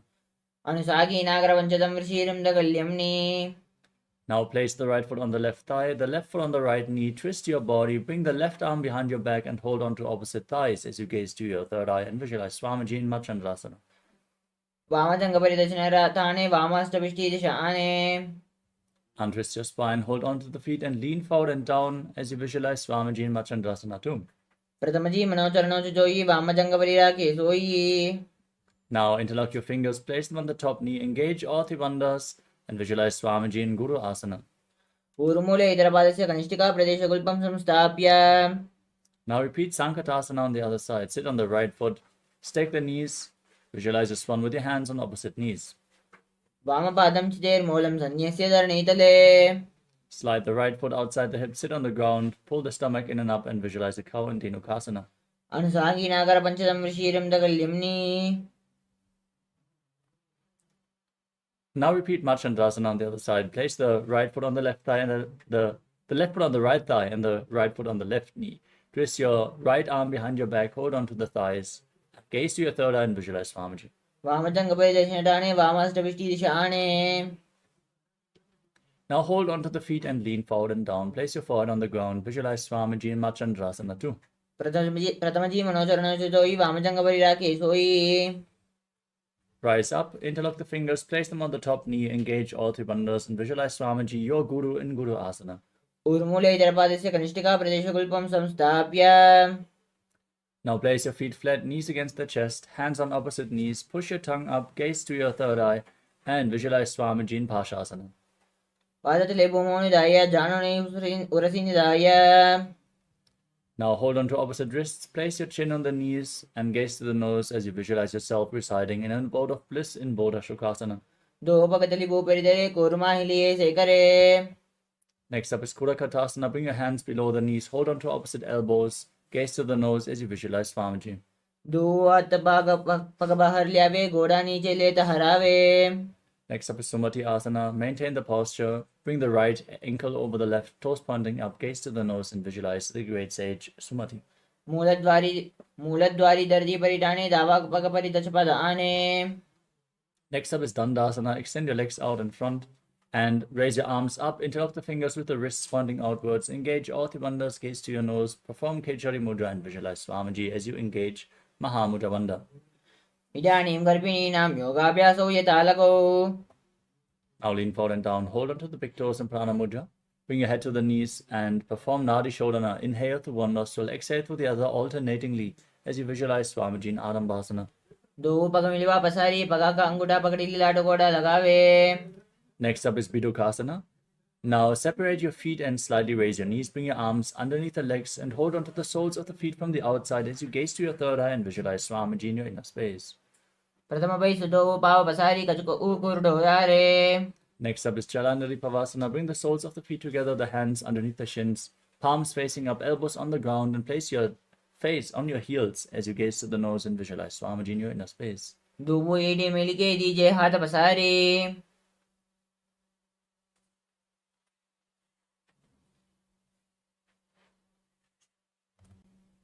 The next asana is Urdhva Paschimottanasana. Now lean forward and down and bring one leg behind your neck. Hold on to the front foot. Breathe in Pratyahara Kumbhaka, which is inhaling, and visualizing the prana flowing upwards through 9 points of your body, the feet, the regenerative organs, the navel, the heart, the throat, the uvula, the center of the eyebrows, the top of the forehead, and the crown of your head, your Brahmarandra, as you visualize Swamiji in your inner space. पश्चिमतः अवस्थितं कृतम् एकं पादं ग्रीवायां दत्वा तिष्ठेत् Now lean back with the legs still behind your neck. Hold onto the foot and extend the opposite leg forward as you gaze to your nose and visualize yourself being infinite in Anantasana. उत्तानशयनी एकैकं पायी ग्रीवायां विन्यस्य Now roll onto the side of the hand which is holding onto your foot. Rest on the side, gaze to the nose and feel in complete control in Ankushasana. उत्तानसहित एकैकं पादं ग्रीवायां कुर्वन् Now lay on your back and pull your knees against your chest and circle them with your hands. As you squeeze your body into a ball, rock it from side to side and visualize Swamiji in your inner space in Drushasana. उत्तानशयनं जानुनि हृदयेव स्तम्भ Now repeat Urdhva Paschimottanasana on the other side. Now lean forward and down with the other leg behind your neck, hold onto the front foot and visualize Swamiji in your inner space. पश्चिमतः अवस्थितं कृतम् एकं पादं ग्रीवायां दत्वा तिष्ठेत् Hold onto the foot behind your neck and lean back, extend the opposite leg forward as you gaze to your nose and visualize yourself as unending in Anantasana. उत्तानशयनी एकैकं पायी ग्रीवायां विन्यस्य Now roll onto the side of the hand holding onto your foot behind your neck. Gaze to your nose and feel in complete control in Ankushasana. उत्तानसहित एकैकं पादं ग्रीवायां कुर्वन् Next up is Yoga Nidasana. Now, one by one, lift your legs behind your neck and then interlock your fingers around your back. If you can't bring the legs behind your neck, you can also pull them towards your chest or bring them over your shoulders. Gaze to your nose and visualize Swamiji in your inner space. Don't forget to breathe. In Pratyahara Pranayama, visualize golden light, the prana, flowing in golden light upwards your spine. पादाभ्यां वेशयेत् कन्दं हस्ताभ्यां वृषबन्धनम् Now bend your elbows upwards and interlock your fingers behind your neck. In Atmaramasana, as you gaze to the nose and visualize Lord Vishnu blessing you from within. आत्मारामासन प्रथमसूदौ सोवे Next up is Kochikasana. Laying on your back, pull your knees against your chest. As you extend your arms out to the side, keep the soles of the feet facing up. Gaze to your third eye and visualize Swamiji in your inner space. दोहुआ तचीदा सकरे सो बैसपा करे Next up is the Jatara Parivriti 1, 2, and 3. As you lay on your back with your arms extended to the side, the knees against your chest, drop one knee to the side and extend the opposite leg down. Then bend both knees to the side. Then extend both legs to the side, hold onto the feet and gaze in the opposite direction. Visualize Swamiji and perform the Mula Bandha in this asana. Now return to the center and repeat the movement on the other side. Drop the other knee down, extend the leg. Bend both knees to the side and extend both legs to the side as you gaze in the opposite direction. परिवृत्य कक्ष भागे ददाहि परिकीर्तितः Next up is the Dviparapitam. As you lay on your back, keep your feet flat, knees raised, hold onto your ankles and push your hips up high. Gaze to your nose, lock your throat, breathe in Mocha Kumbhaka and visualize yourself as sturdy as a bridge. प्रतिक्रियायुतं तुन्दपीठः सर्वबलप्रदम् Now bring your hands over top of your shoulders with the fingers pointing towards your feet. Lift your body off the ground, push your hips up high, and breathe calmly through your nose in Sahadra Kumbhaka as you visualize yourself as sturdy as stone furniture. उत्तानशयनं जानुनि हृदयेव स्तम्भ Lay down on your back, pull your knees towards your chest and place your hands on the respective shoulders. Move your hips in a circular motion as you visualize yourself as a dog playfully rolling around on its back in Shvotanasana. शरीरं संस्थाप्य जानुनि सम्मील्य Next up is the Viparita Karani. Now place your arms flat and raise your legs up high. Point the toes to the sky and move your hips in a circular motion as you visualize Swamiji in your inner space. भूतलेष्वशिरो दत्वा केन चरणद्वयम् Now stop the movement of your legs. Maintain this position, point your toes up and Viparita Karani too as you visualize Swamiji. Karni विपरीताज्ञा सर्वादिव्याधिनाशिनी Next up is Langalasana. Now drop the toes over top of your head and interlock your fingers behind your back in Parashva Mudra as you visualize yourself as a plow. ग्रीवाकण्ठेन भूमिं विष्टम्भ पादाग्रद्वयमूर्धमुन्नयेत्. Now hold on to your feet above your head. Engage Jalandharabandha and Mudabandha and visualize Paramashiva as this is one of the 84 asanas revealed directly by Lord Paramashiva himself, Shaita Paschimottanasana. तानं शयित्वात् पूर्वीत शयितपश्चिमतानकम्. Now separate your legs as you keep your hips over top of the shoulders for balance and visualize Swamiji in Supta Konasana. परिवृत्ति कुक्षिभागे त्रिधा हि परिकीर्तितः. Now bring your feet back together and hold onto your ankles. As you roll onto your back, keep your arms and legs straight. In Chakrasana, visualizing yourself as a chakra, a wheel. शवाशनस्तद्वौ पादौ कुर्यान्मस्तकतः परौ. Now lay on your back and extend your legs up straight. Hold onto the big toes in Prana Mudra. Keep your arms straight and then separate your legs wide to the side. As you visualize Swamiji in your inner space, in Supta Prasarita Parangushtasana, breathe in Ujjayi Pranayama. उत्तानपादं क्रौञ्चं च मरीचिं वीरभद्रकम्. Bring your feet back together.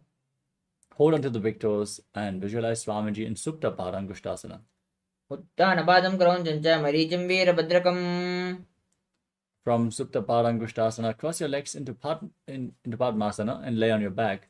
Place your knees on the ground and bring your arms over top of your head, holding onto opposite elbows. Gaze to the nose and visualize Matsya, the fish avatar of Lord Vishnu in Matsyasana.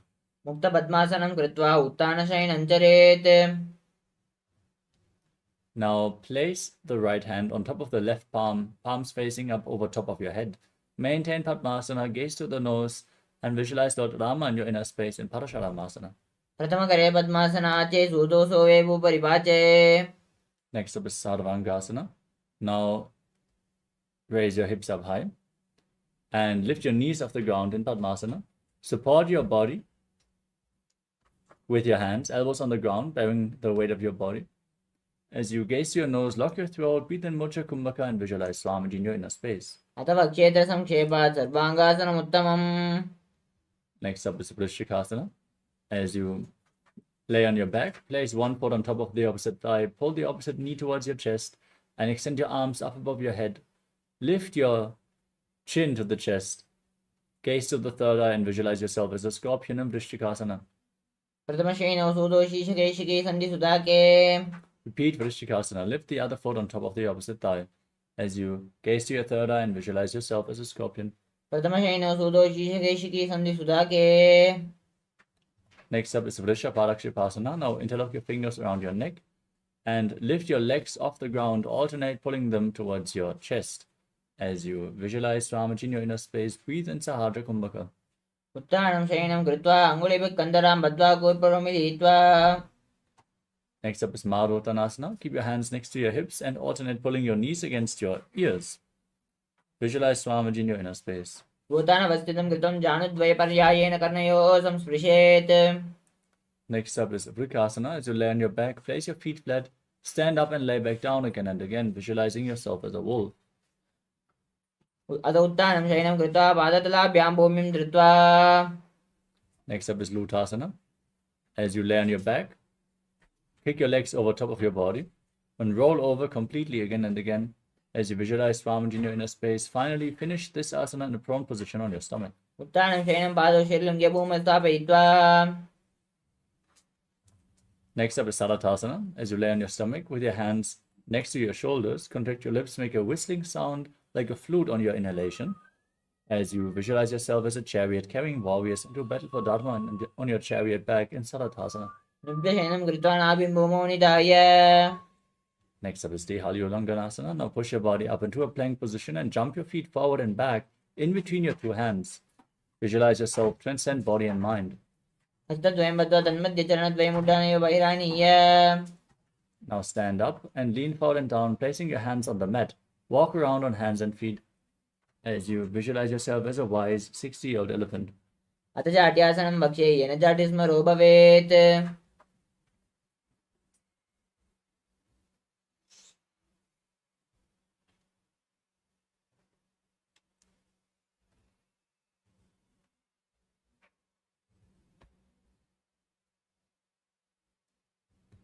Next up is Lolitika Karana. Now stand in Arimandi posture, heels together, toes pointing outwards, and knees bent as you raise your elbows to the shoulder level. Rotate your arms around the body and lean back. Move your head in all directions.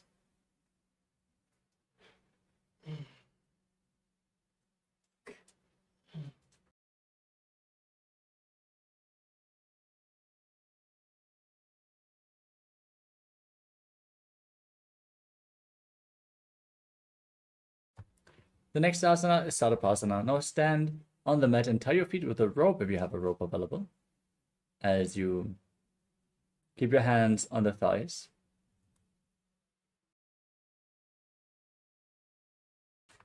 Visualize your Kundalini Devi rising and curling upwards around your body in Sarapasana. अथ सर्पासनं वक्ष्ये वायुपानाय केवलम्.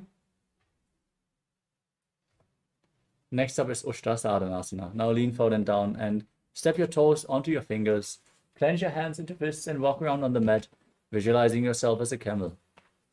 मुष्टिकनिष्ठिका प्रदेशेन भूमौ निधाय. Next up is Ashvasana. From the same posture now, hold the toes from the side. Walk around like a horse as you visualize yourself as a horse in Ashvasana. मुष्टिकनिष्ठिका प्रदेशेन भूमौ निधाय. Next up is Kapota Nitakasana. Stand with your heels together and interlock your fingers behind your back in Parashamudra, pulling your hands down towards your calves. As you open your chest wide, tilt your head back and breathe calmly through your nose in Sahadra Kumbhaka as you visualize yourself as a soaring bird diving. पादतले भूमौ निधाय पृष्ठभागेनस्तजङ्घापर्यन्तं नीत्वा. Next up is Talapushpaputam Karana. Stand in Arimandi with your hands in Namaskara Mudra in front of your chest. Bow down to one side, raise the respective heel and open up your palms, repeating the movement on both sides as you visualize yourself holding a bouquet of flowers and offering it to Paramashiva.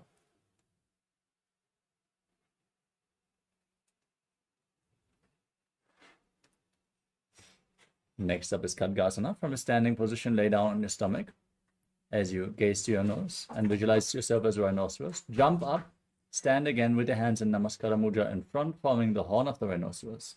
निजुसरतमासनं कृत्वा पादतलाभ्यां भूमिं अष्टभ्य. Next up is the Uttanottanam. Now hold weights and sit down, then stand back up again and again as you gaze to your nose and visualize Swamiji in your inner space, still breathing in Sahadra Kumbhaka. पुनः पुनः उत्थातव्यम् असितव्यम् इति.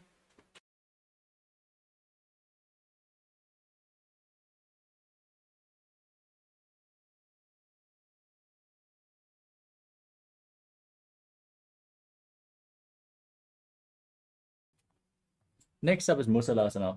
From a standing position, rise your hands up above your head and jump repeatedly as you visualize yourself as a maze. सरं सुतौ तं बाहुं नयेत्. Next up is Utshirshakasana. Hold a foot with both hands and pull it towards your chest. As you sit down and stand back up, alternate the movement on both sides. Gaze to your nose and visualize Swamiji in your inner space. हस्तद्वयेन धृत्वा तिष्ठेत्. Next up is Parshvajanu Karana. Now turn the toes of one foot out of the side and raise the opposite knee against your chest. And circle the raised leg with your arm, keeping the hand in a fist. Place the other hand on the respective inner thigh with the fingers pointing inwards.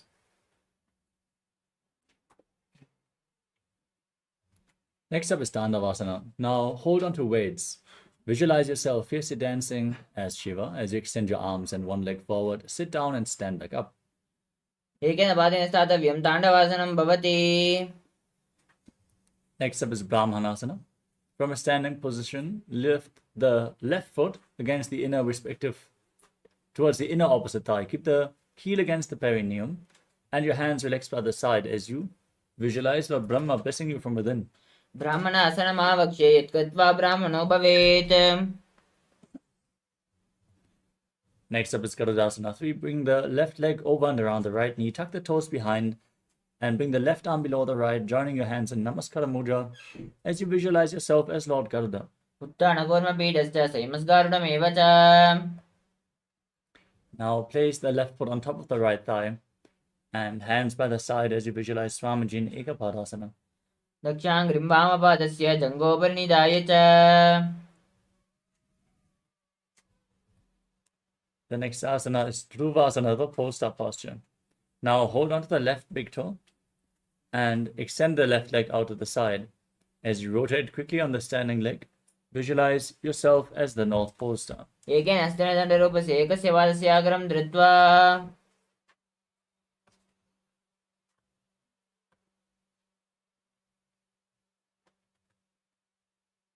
Next up is Trivikramasana. As you stand on one leg, lift the other leg behind your neck, stand tall, sit down and stand back up. Perform the 3 steps of Lord Vishnu as you visualize of Vishnu blessing you from within. ग्रीवायं पादं संस्थाप्य स्थातव्यम् उत्थातव्यं त्रिविक्रमासनं भवति.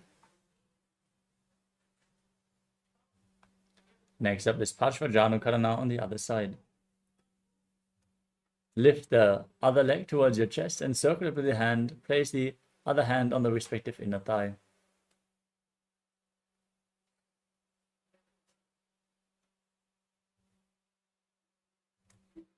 Now repeat Tandavasana on the other side. Extend your arms and the other leg. Sit down and stand back up, visualizing yourself fiercely dancing as Lord Shiva. एकेन पादेन स्थातव्यं ताण्डवासनं भवति.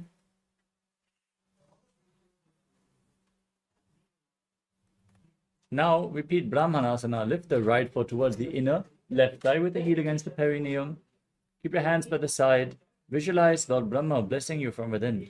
ब्राह्मणासनमाभक्षे यत्कृत्वा ब्राह्मणो भवेत्.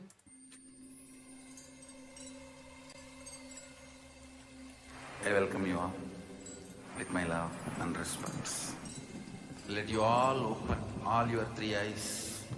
Om Nityananda Paramashivoham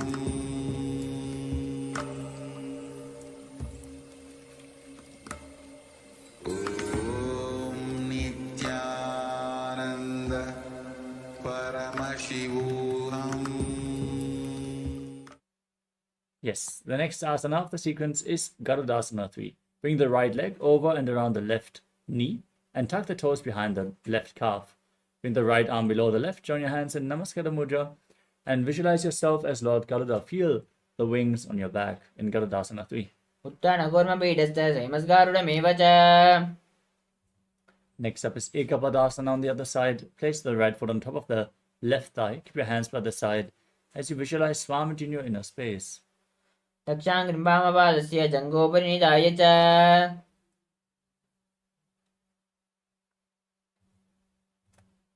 Now repeat Uruvasana, the post-up posture on the other side. Hold on to the right big toe as you extend the leg out to the side and rotate quickly on the standing leg, visualizing yourself as the North Pole star. एकेन हस्तेन दण्डरूपस्य एकस्य पादस्य अग्रं धृत्वा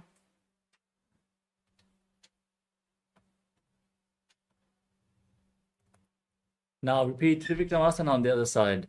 Hold on to a solid object for balance. Then lift one leg behind your neck. Stand tall, sit down and stand back up. Visualize Lord Vishnu. ग्रीवायं पादं संस्थाप्य स्थातव्यम् उत्थातव्यं त्रिविक्रमासनं भवति.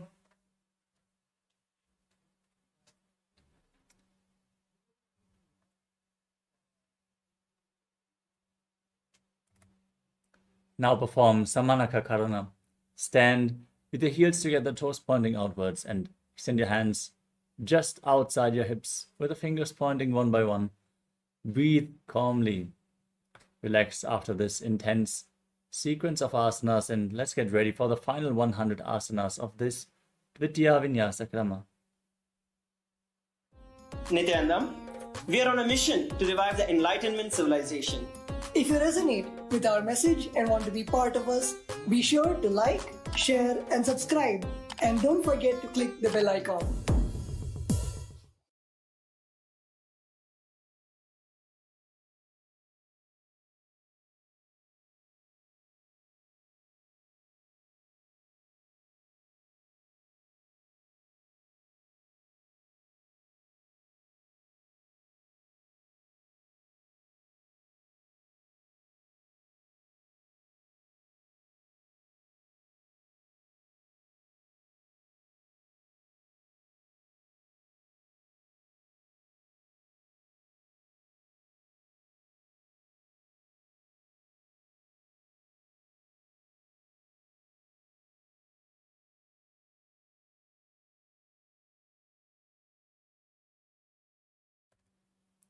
Now, let us continue with the next asana of the sequence, which is Gorak Anjali Asana. Now, squat down and bring your hands from the outside in between the legs. Interlock your fingers in Parasha Mudra. As you bring your finger lock in front of your navel, visualize Sage Goraknath, the founder of the Natha Yoga Hindu Sampradaya. As you breathe in Jivachala Kumbhaka, hold your breath and lead the retained prana through your body, up and down, and through your limbs, along with your awareness. प्रथम ही उबो होए बाहुरे नीचे पुनि होवे. Next up is Kanchi Asana. From a squatting position, interlock your fingers around the lower back. Visualize Swamiji in your inner space as you do so. ऊर्मध्यासस्थो निवेश्य नितम्बं धृत्वा. Next up is Bhairo Asana. Now, from a squatting position with your heels together, close to the perineum, interlock the fingers behind your back and gaze to your navel as you visualize Bhagavan Kala Bhairava, the Lord of Time. दो पगत की तल्या की माहिरी को मिलाई. Next up is Varahasana. Now, from a squatting position, separate your toes and bring your heels close to the perineum as you join your hands in Anjali Mudra and bring them behind your neck, fingers pointing down, gaze to your nose. Visualize yourself as Varaha, the boar avatar of Lord Vishnu. पगतली की माहिरी को मिलाई पना पानी उकड़ बैसे. Now hold onto the big toes in Prana Mudra and raise your hips to the same level as your knees. Visualize Swamiji in your inner space and Prapitasana. Utthan Shayani पार्श्वद्वय सम्मील्य.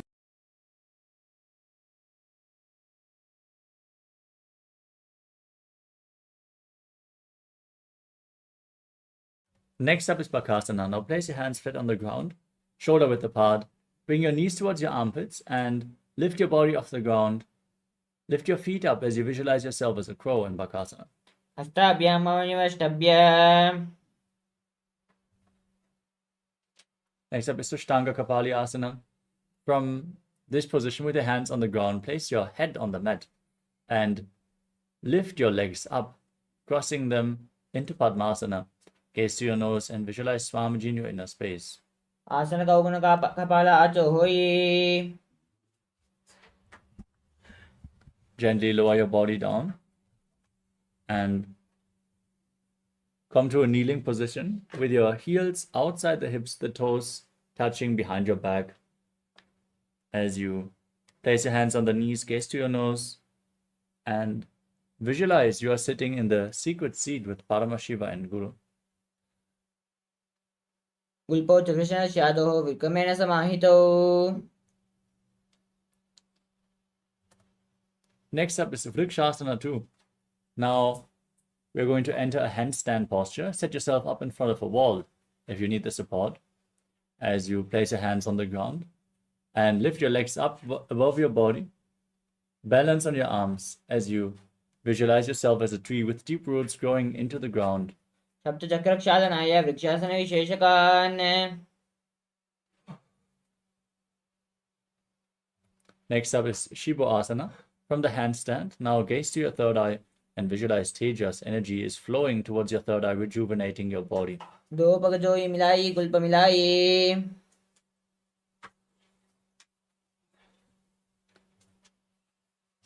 Next up is Matsyasana 2. Now place your hands on the mat and step your feet back into a plank position. As you lower your body down and push it back up again and again, visualize yourself as a fish. विभ्यशयनं गोर्परोपाश्वागां मूर्धकृत्य.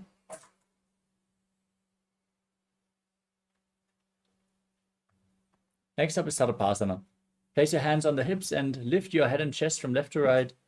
Visualize and move your body like a snake in Sarapasana 2. विभ्यशयनं कृत्वा हस्तौ नितम्बं संस्थाप्य. Now place your elbows on the ground in front of you. Hands in Padma Mudra, the lotus mudra, as you rest your chin on your hands. Point the toes back and feel self-supported and completely independent as you breathe through your nose in Sahadra Kumbhaka. कराभ्यां पङ्कजं कृत्वा तिष्ठेत् कूर्परयाशुदि. Next up is Chaturasana. Now place your hands on the mat and bend your knees. Lift your feet up and then straighten your arms. Bring your upper back towards the feet as you visualize yourself as an umbrella protecting your guru from the sun rays. अध्यासनवस्थित्वा हस्ततलाभ्यां भूमिमष्टभ्य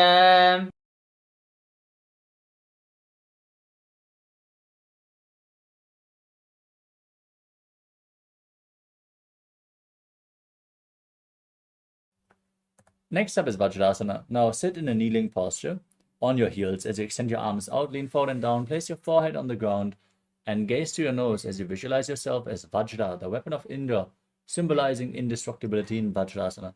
इदानीं गर्भिणीनां योगाभ्यासौ यतालको. Next up is Meshasana. Now push your hips up high, keep your hands on the ground in Gajasana as you alternate striking the ground with your hands, visualizing yourself as powerful as a ram. गजासन संस्थितो एकैकं बाहुं भूमौ ताडयेत्. Next up is Ajasana. With your hands on the ground, lift your legs over top of your head into a handstand and move around on two hands. Then lower your body down towards the ground as you visualize yourself as unborn, existing for all eternity. गजासन संस्थितो पादद्वयम् अन्तराले कृत्य.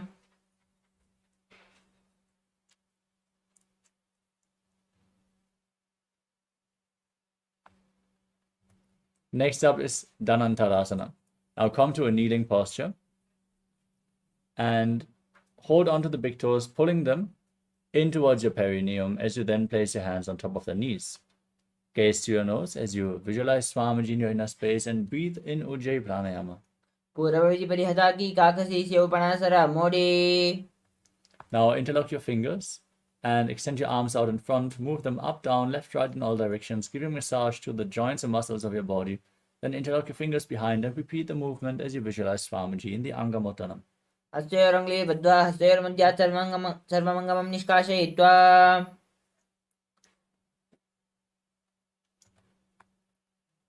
Next up is Garudasana 4. Now, from a kneeling position, turn your feet outwards and sit in between the heels. Bring your thighs and calves on the ground, hands on the knees, visualizing yourself as Lord Garuda flying Lord Vishnu and Lakshmi on his back in Garudasana 4. झङ्गोरभ्यां दरां पीड्य स्थिरकायो द्विजानुना. Next up is Ananda Mandirasana. As you bring the soles of the feet together, the knees separated, hold onto your ankles, and place the front of your buttocks on the ground. Gaze to your third eye and visualize yourself residing in the blissful space of a temple. अथ पक्षे वीरनाथ आनन्दमन्दिरासनम्.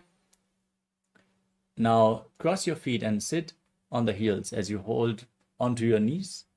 Place your knees on top of your hands as you press your tongue up flat against your palate of the mouth in Mandukya Mudra. Visualize yourself as a frog and perform Uddiyana Bandha in Mandukasana too. पृष्ठं सम्पीड्य गुल्पाभ्यां जान्वग्मे सवल्याकृतिः. Next up is Narasimhasana.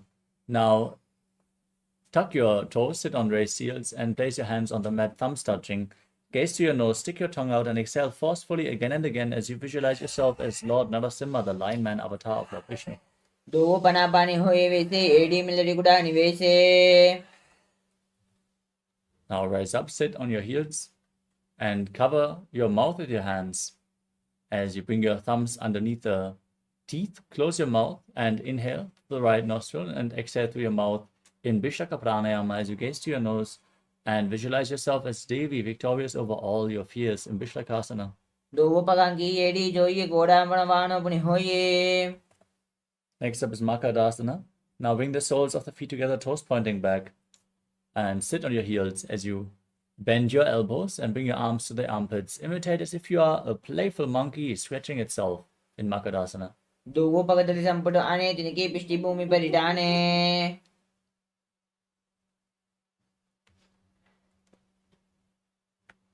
Next up is Vajrasangarasana.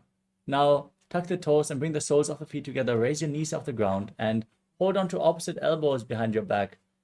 As you gaze to your nose, embody diamond-like strength for you and your Sangha, your spiritual community in Vajrasangarasana. प्रथम पनापानी होए बैसे दो AD गुड़ा निवेशे. Next up is Kanjanasana. Now cross your feet, place the knees on the ground, and place your hands on the mat next to your body. Gaze to your nose, pull your stomach in and up, and visualize perfect health beyond any and all physical or mental ailments. खञ्जनासनमावक्ष्ये यत्कृत्वा सृष्टिरो भवेत्. Next up is Kurmasana. From the same posture, now place your hands on top of the knees and gaze to your nose. Visualize yourself as a turtle with a stable body and mind to live for centuries. Gulpo Chakrashanasyato Vitkramena Samahito. Next up is Yogasana. Maintain the posture, gaze to the nose, and visualize Swamiji in your inner space. Gudam Niyamya Gulpabhyam Vitkramena Samahitaha Yogasanam Bhavete Taditi Yoga Vidho Vidho. Next up is Vijyogasana. Stand on your knees and cross your feet behind. Bring the toes to the opposite knees. Hold onto your calves with the fingers inside and the thumbs outside as you gaze to your third eye and visualize a space of eternal oneness, Advaita, with your Guru Swamiji. Goda Mamno Ubo Hoi Goda Dera Ke Doi Dachapati Pani Have Panavama Goda Digilyave. Next up is Ushtasana 2. As you stand on the knees, place the feet flat and hold on to your heels as you lean back. Tilt your head back, push your hips forward, and visualize yourself as a camel. Mir Randa Grandi Dadya Sambibada Shufpuman. Next up is Jatyasana 2. Now, lean back, place your elbow and the back of your head on the ground as you gaze to your nose and visualize yourself as a lotus blooming. Doi Edi Sampudakare Sole Muladvarita Didere. Now, lean back even further. Place your back on the ground and rise back up again and again. Gazing to the nose, visualizing the healing and liberation of all causal subtle forms of your body in Viratasana. Janga Pratibhumoni Daya Jango Darayo Uruni Samstapya.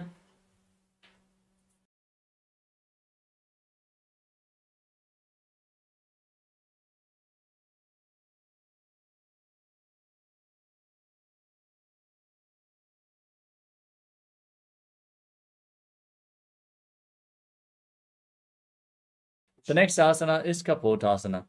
Now lean back and place your back on the ground, then bring your arms over top of your shoulders and reach for your feet. As you bring your head in between the feet, visualize yourself as a beautiful dove.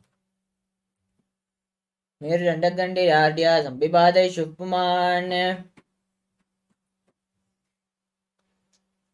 Now rise back up and stand on your knees.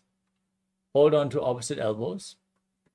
As you tuck the toes, gaze to your nose and visualize Paramashiva in your inner space, for this is the boon-fulfilling posture, Varasana. Receive your boon from Paramashiva. Janani Bomo Samstapya Astabhyam Bahu Parasparam Dritva.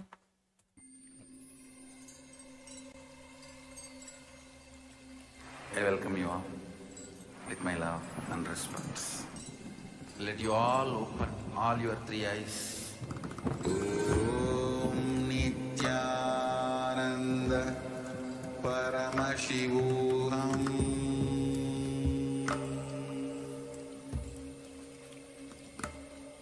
Om Nithyananda Paramashivoham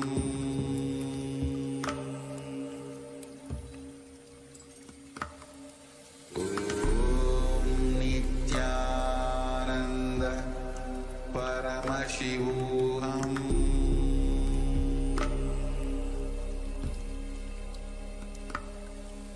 Om Nithyananda Paramashivoham Om Nithyananda Paramashivoham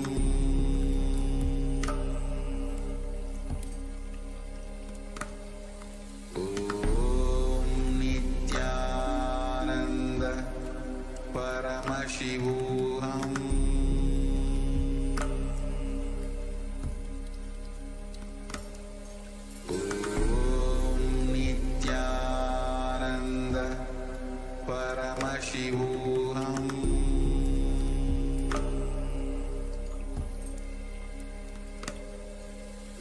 Om Nithyananda Paramashivoham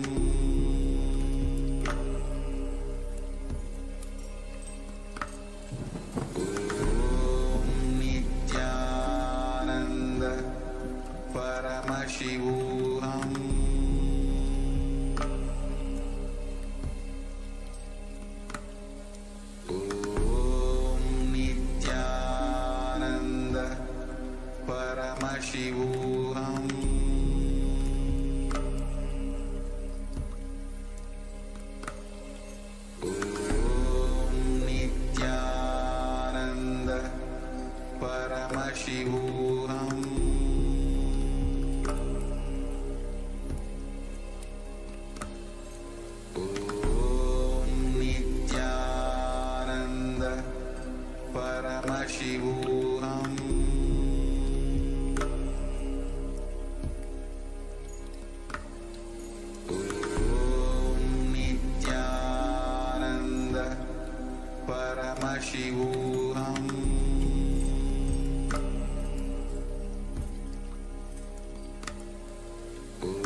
Paramashivoham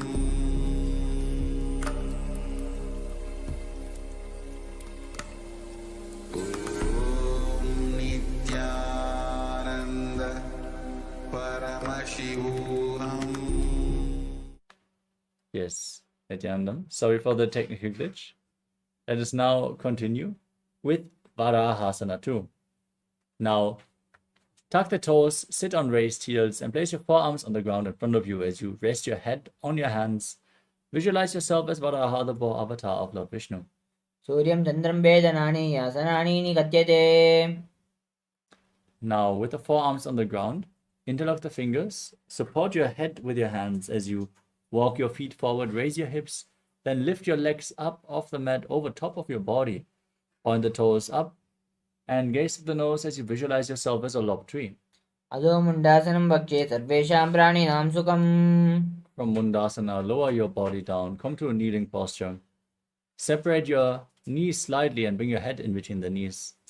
Hold on to your head with your hands, elbows outside the knees. Inhale through the nose and exhale through your mouth in this asana as you gaze to the tip of the nose. And visualize Swamiji in your inner space in Andhasana. प्रथम पगतले समतहरावे कोरमाहिले उभे मिलावे. Now lay down on your stomach, hold on to weights, and then lift your arms, your legs, and your chest up off the mat, visualizing yourself as a locust. शतभाषण भेदश्च नटभेरुण्ड नामके.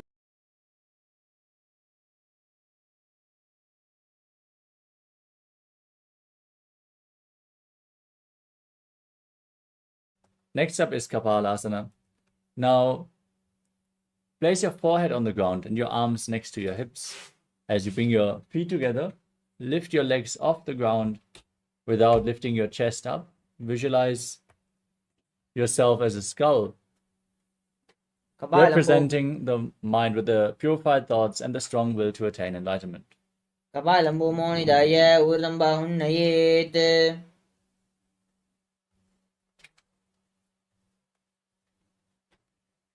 Next up is Akasha Kapotasana. Now lift your legs up over top of your body. As you place your feet on the ground in front of your face, visualize yourself as a free and open dove.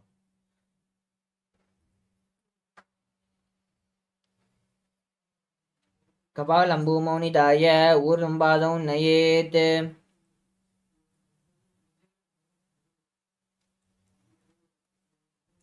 Next up is Chatakasana. From a kneeling posture, place your forearms on the ground, your navel on the knees. Be sturdy as you visualize yourself as a sparrow. कूर्परपर्यन्तं हस्तां धारामवष्टम्ब. Next up is Vrishikasana 2. Now, place your forearms on the ground and raise your hips up high.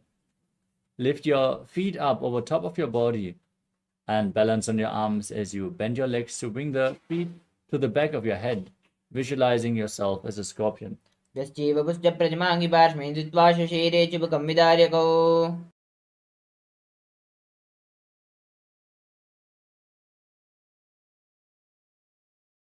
The next asana is Vrishasana, the bull posture. Now sit on your right heel and keep the left foot outside the hip with the toes pointing to the side, hands in front of the knees. As you gaze forward in Vaishnavi Mudra, visualize yourself as a bull and inhale forcefully through your nose, hold the breath, and then slowly exhale again through the nose in Antaranga Kumbhaka in Vrishasana. जाम्यगुल्पे पादमूले वामभागे पदेतरम्. Next up is Lolasana. Now, with your hands on the ground, lift your body up and bring the toes of the left foot over top of the right. Balance on your arms and visualize Swamiji in your inner space. लोलासनं सदा कुर्यात् वायुलोलापघातनात्.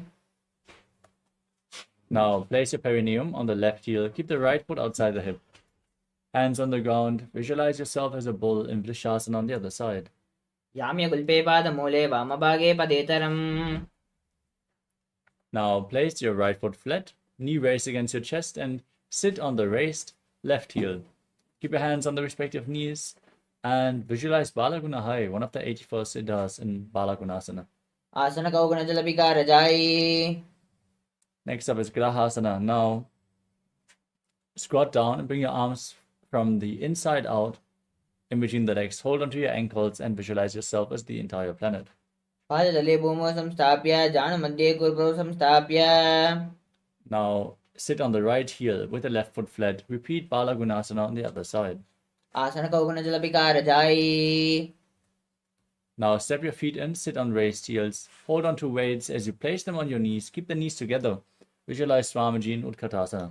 युजास् बीजौ चेत ऊर्ध्वदाने यत्रासने पादतद्वयोपरि Next up is Vajrasangarasana. To join the soles of the feet, separate your knees and lift them off the ground as you hold on to opposite elbows behind your back. Visualize Swamiji in Vajrasangarasana too. प्रथम पनापानि होय जैसे दो एड़ी गुड़ा निवेशे Now place your hands flat on the mat and step your heels on top of your hands. Keep your arms straight, squat down, gaze to your nose and visualize you are able to live off of air alone in Anilasana. दो हाथ भूमि पर जाने कहनी जाड़ी ना भी लगा आने Next up is Padukasana. As you stand up, place the back of your hands on the mat and step your feet onto your hands, wrapping your hands around the feet.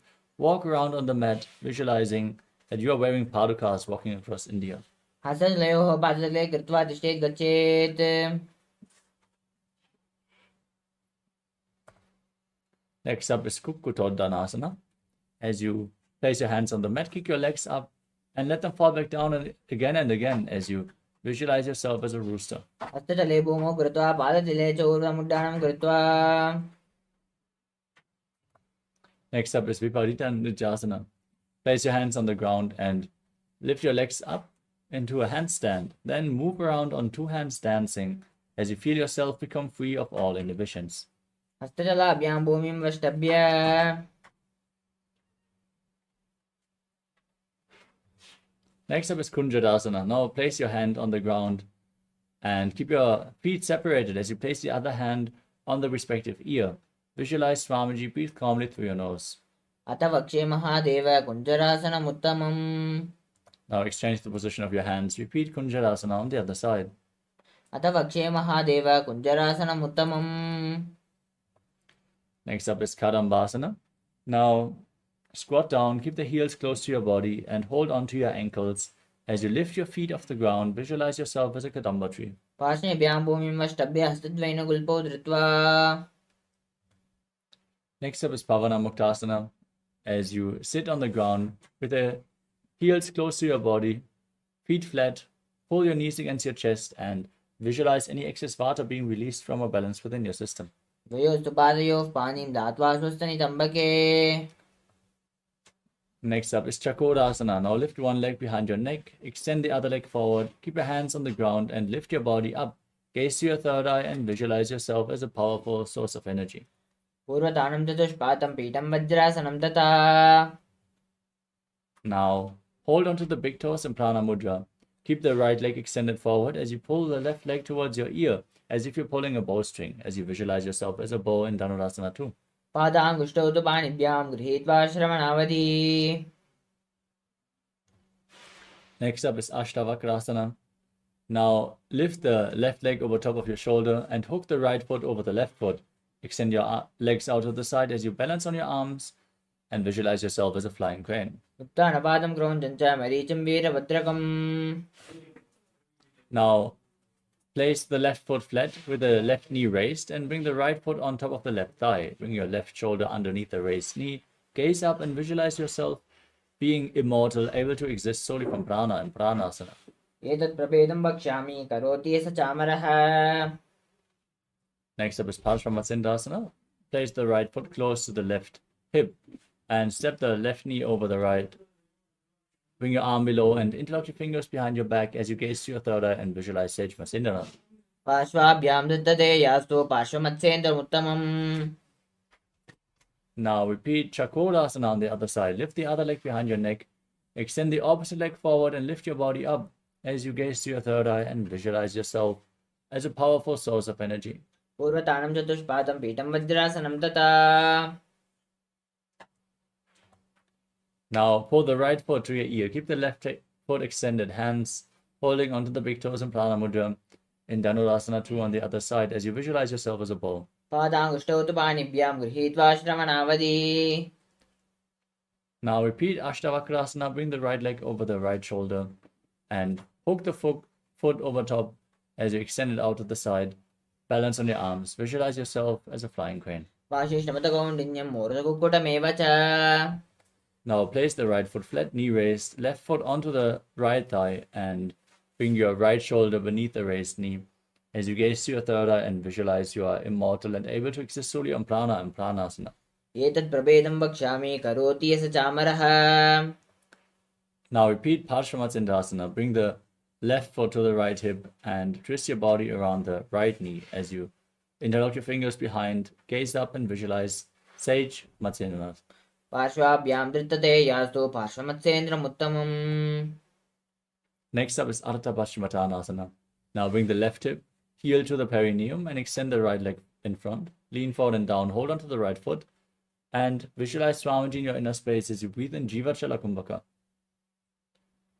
एकं पादं प्रसार्य एकं पादस्य पार्श्वनाशीवनी सम्पीड्य Now bring the left foot outside the hip and hold onto the right, lifting the foot in front of your face with the knee straight as you visualize yourself as a crane in Kraunchasana. उत्थानपादं क्रौञ्चं च मरीचं वीरभद्रकम् Now repeat Ardha Paschimottanasana. Bring the right heel against the perineum and lean forward and down, visualizing Swamiji in your inner space. एकं पादं प्रसार्य एकं पादस्य पार्श्वनाशीवनी सम्पीड्य Now bring the right foot outside the hip and lift the left foot in front of your face in Kraunchasana, the crane posture, as you visualize yourself as a crane. उत्थानपादं क्रौञ्चं च मरीचं वीरभद्रकं नटराजं त्रिकोणं च सुप्ताङ्गष्टप्रसारणे Now sit in a cross-legged position with your feet in between the thighs and calves. Gaze to your nose, keep your hands on the knees and embody peace, well-being, good fortune and prosperity as you visualize a swastika in swastikasana. जानुर्वोरन्तरे सम्यक् कृत्वा पादतले उभे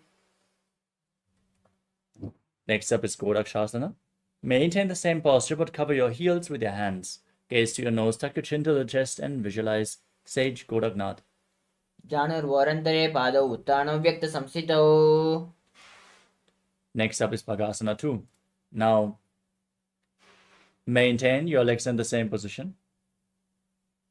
Place your left heel against the perineum and the right foot on top of the left thigh. And gaze to your third eye as you visualize Swamiji in your inner space. Meditate on Arihanta, the Enlightened One, the Lord. As you inhale all the way, hold your breath, and then enter Shanmukhi Mudra. Close your mouth with little and ring fingers, nostrils with the middle fingers, eyes with the index fingers, and ears with your thumbs. वामपार्श्वगुणं संस्थाप्य दक्षाङ्घ्रिं वामजगणे Next up is Yogasana 2.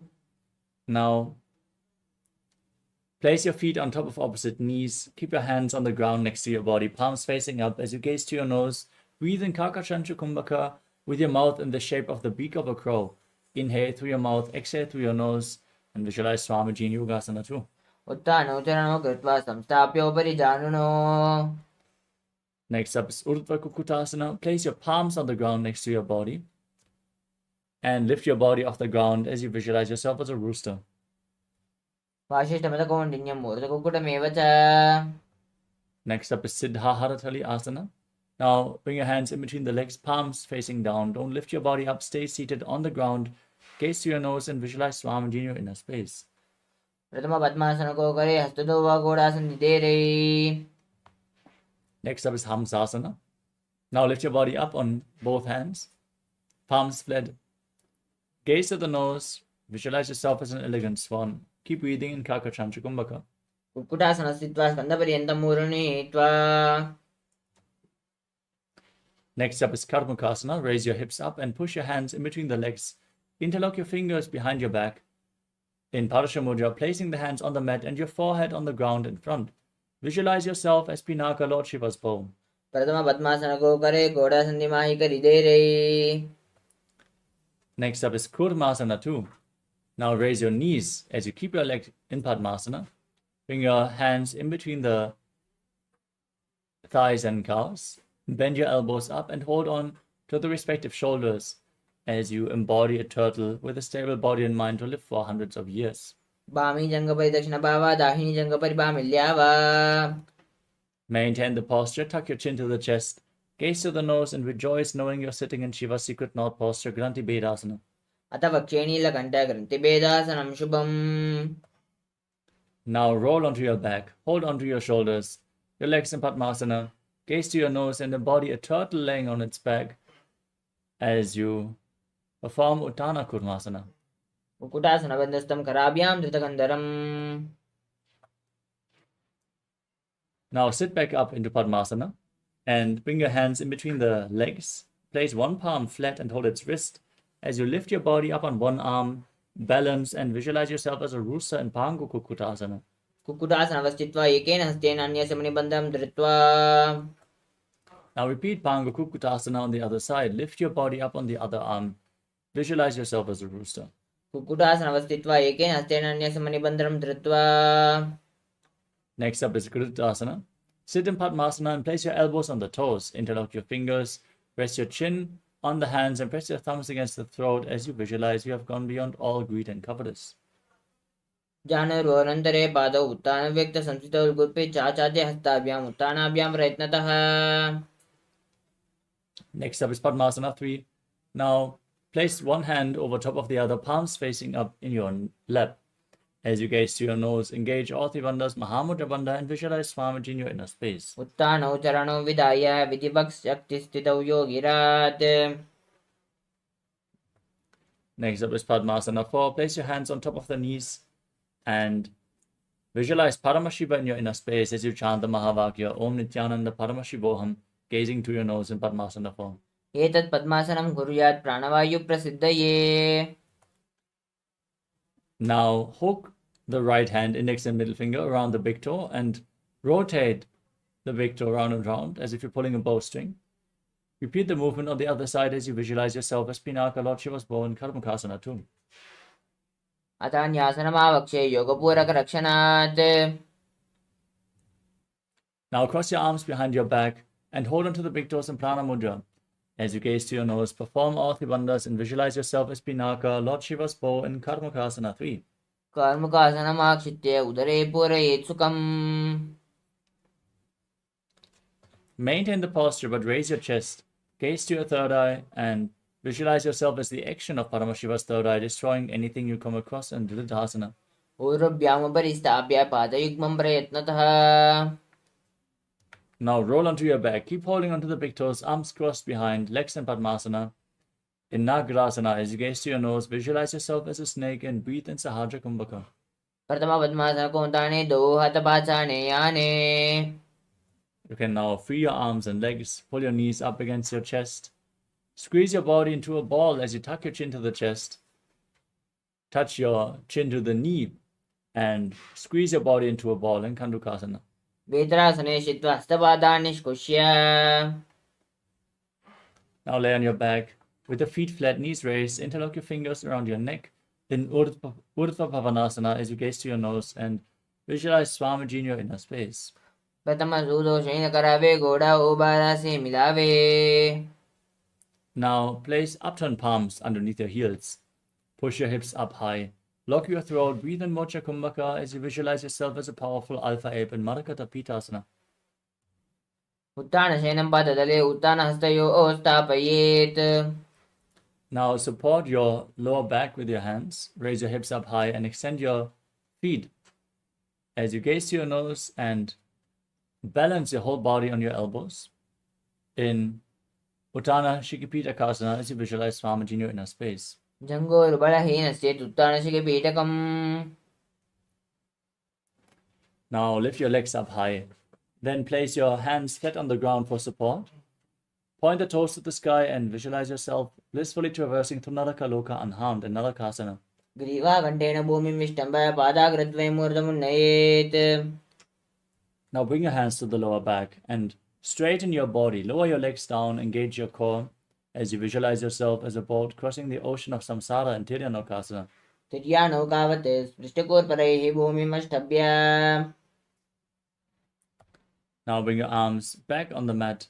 Support your body as you point your toes up. Be stable and sturdy as a flagpole as you visualize yourself as the Kailasa flag respected across all nations in Dharjasana. नौकावस्थित्वा पृष्ठकोर्परैः भूमिमष्टभ्य. Now lower your legs down to the ground. In the final asana of this sequence, lay on your back with your hands next to your hips, palms facing up. Visualize your body is dead. And Swamiji is liberating you as you intensely pull the Kundalini Shakti upwards along your spine, all the way to the Brahmaranda, the crown of your head. Internally chant the Mahavakya, Om Nityananda Paramashivoham in Mritasana. Uttanam Shabavad Bhumo Shayanam Tu Shabasanam Shabasanam Shramaharam Chitta Vishranti Karanam.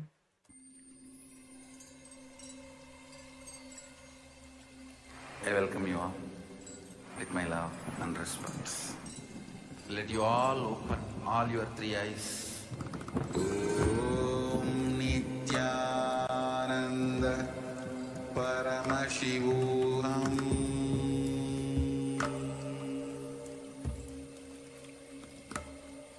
Om Nityananda Paramashivoham.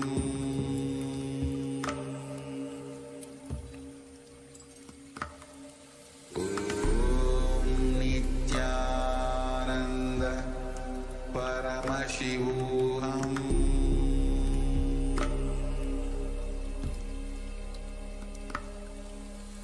Om Nityananda Paramashivoham.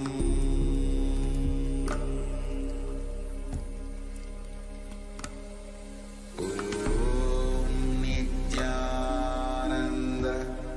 Paramashivoham. Paramashivoham.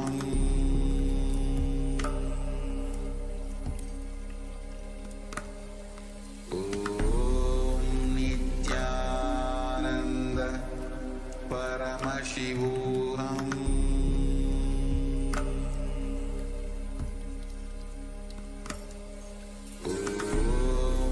Nityananda Paramashivoham. Paramashivoham.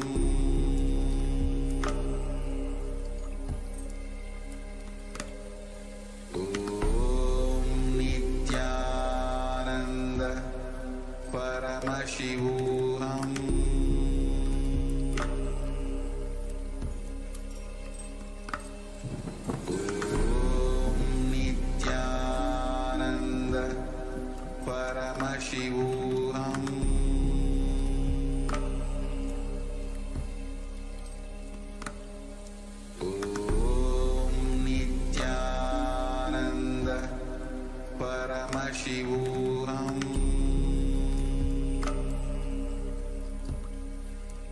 Paramashivoham. Om Nityananda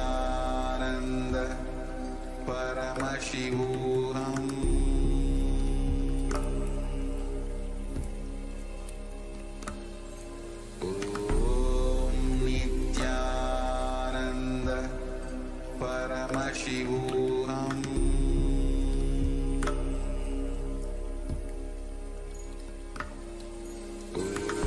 Om Nityananda Paramashivoham.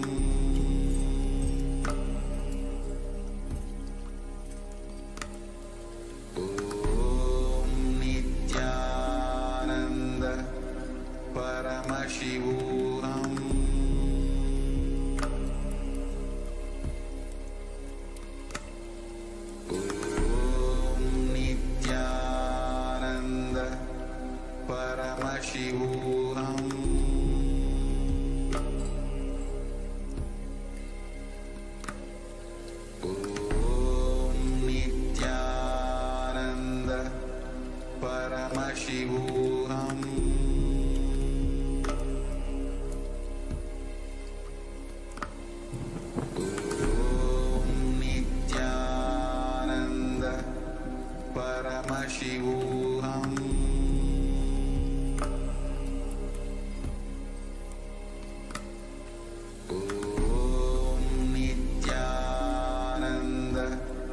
Paramashivoham.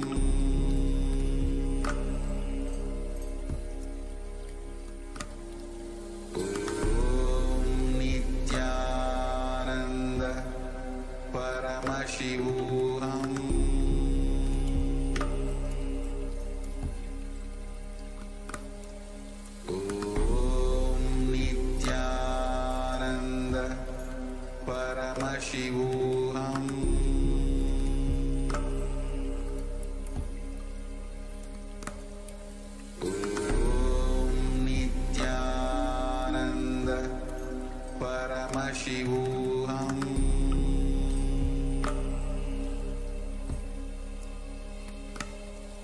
Om Nityananda Paramashivoham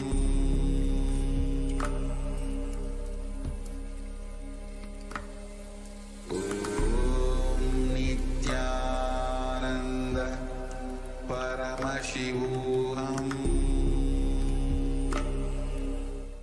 Now, slowly return to your physical body. Wiggle your fingers and toes, your wrists and your ankles, your elbows and your knees. Pull your knees up towards your chest and rock your body from side to side. Slowly return to a comfortable seated position.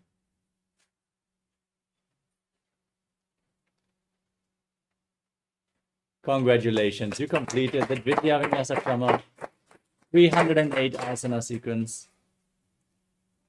With this, let us now get ready for the next 15 asanas of the TVK series, as we are going to enter into another TVK sneak peek preview. Let's get ready. Nithyanandam, we are on a mission to revive the Enlightenment civilization. If you resonate with our message and want to be part of us, be sure to like, share, and subscribe. And don't forget to click the bell icon.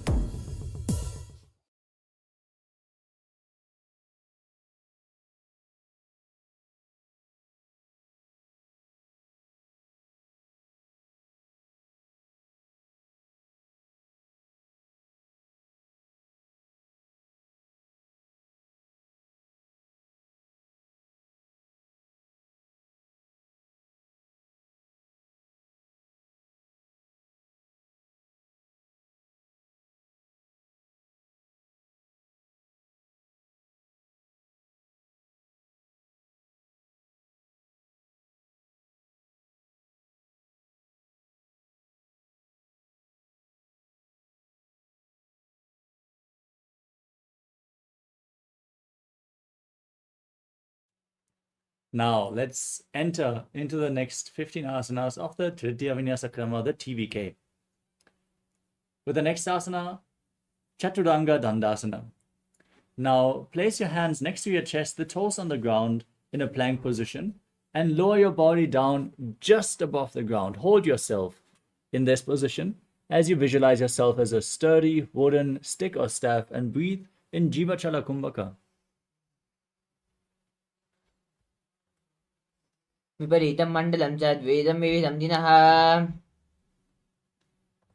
Next up is Niranjan Nakarmasana. From a kneeling position, place the left foot on the right and the buttocks on the heels. Place your hands on your ears and bring your forehead down on the mat, making contact with your knees.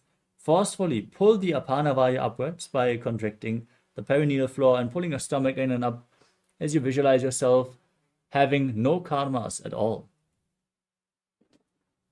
BALCO गर्भस्याहि तिष्ठे शङ्को यथाः. Next up is Danda Mayurasana. As you place your hands on the ground, fingers pointing towards your feet, place your elbows on your navel and lean forward. Lift your legs up parallel to the ground. Be straight. Don't lift your body too high or your legs too high. Visualize yourself as a peacock. अथ वक्षे Mahadev मयूरासनमुत्तमम्. Next up is Pangu Mayurasana. Now place your hand on the ground and bring one elbow to your navel. As you hold the wrist with the opposite hand, lean your body onto your elbow and lift your legs up into a one-armed balanced posture as you visualize yourself as a peacock. मयूरासनं ताप्य एकेन हस्तेन एकस्य. Now place the other hand on the ground. Repeat Pangu Mayurasana on the other side. मयूरासन संस्थाप्य एकेन हस्तेन एकस्य. The next asana is Jnanasana. Now sit and place the sole of the left foot on the ground to the right side of the groin. Now place the right foot backwards outside of the right hip.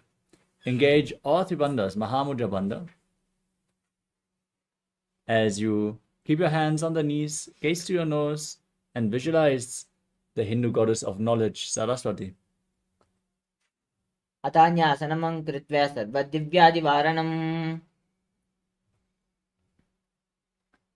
Next up is Kubjikasana. As you sit and keep the heel outside of the hip, lift the left foot towards the armpit. Now gaze to the nose, gaze to your third eye, and visualize yourself having no karma.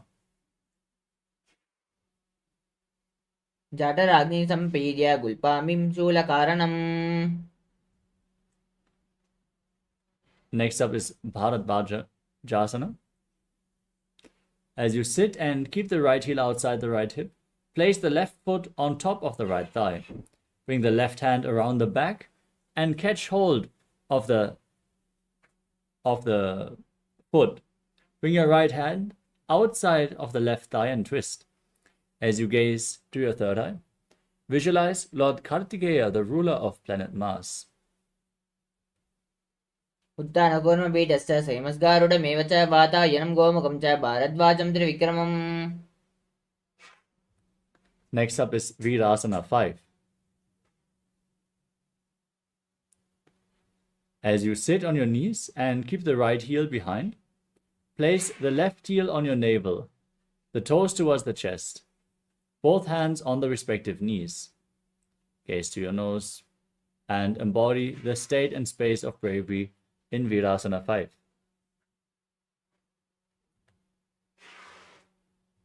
एकं पादमसैकस्मिन् विन्यस्योरणे संस्थितः इतरस्मिन् पदास्तव्यं वीरासनमुदीरितम्. Next up is Bhairo Asana 2.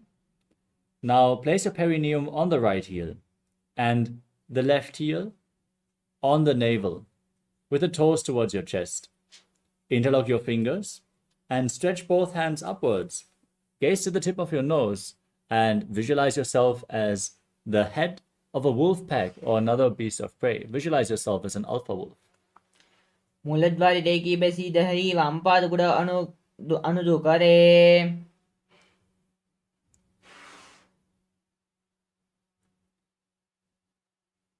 The next asana is Baddha Matsyendrasana. Now sit with the left foot on top of the right thigh and place the right foot over top, basically in Padmasana. Twist your body towards the raised knee and wrap your arm around the raised knee, interlocking the fingers behind your back.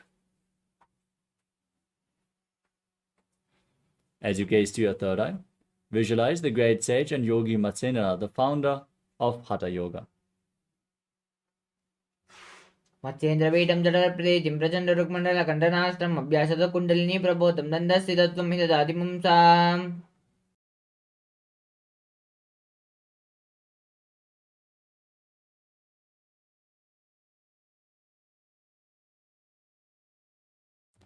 Now repeat Jnanasana on the other side.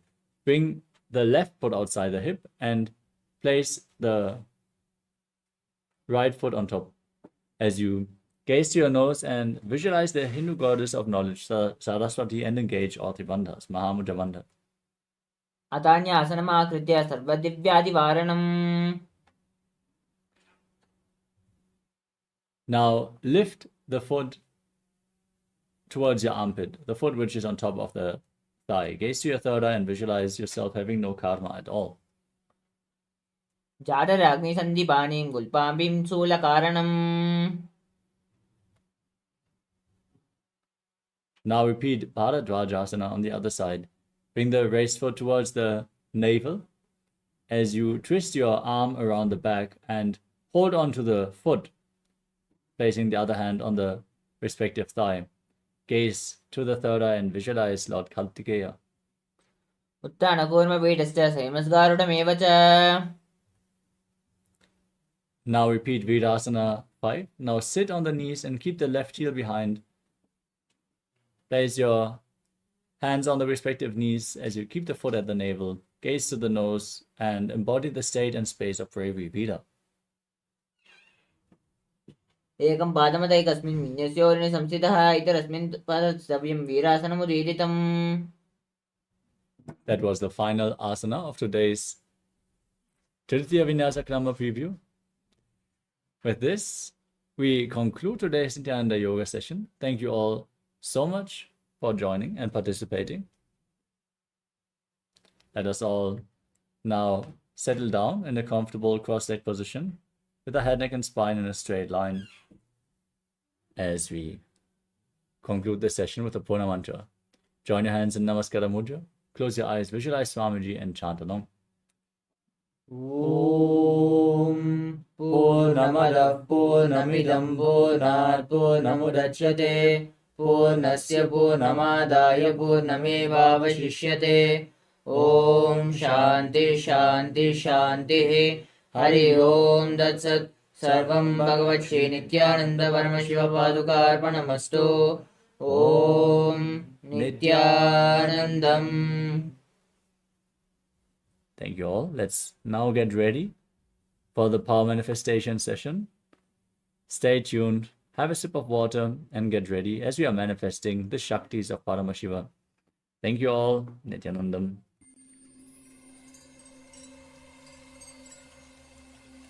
I welcome you all with my love and respects. Let you all open all your three eyes. Om Nityananda Paramashivoham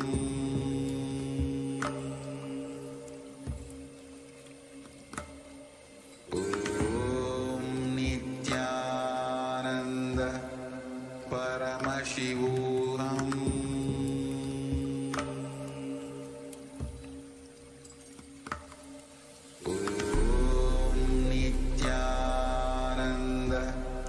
Paramashivoham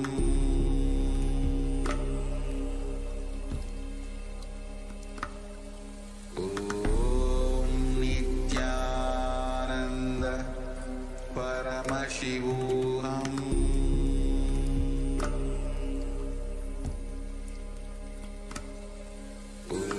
Om Nityananda Paramashivoham Om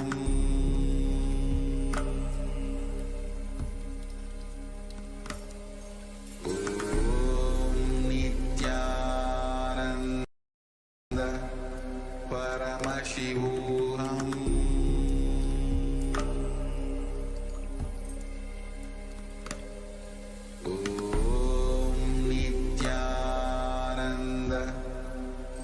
Paramashivoham Om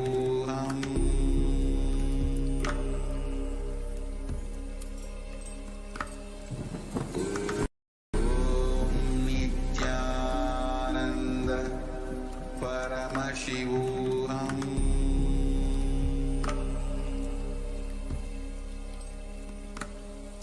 Om Nityananda Paramashivoham Paramashivoham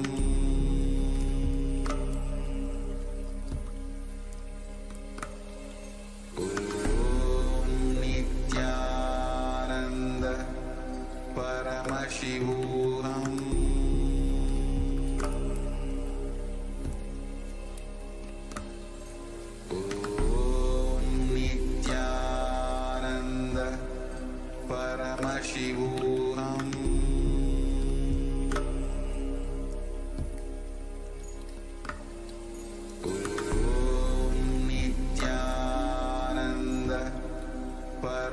Paramashivoham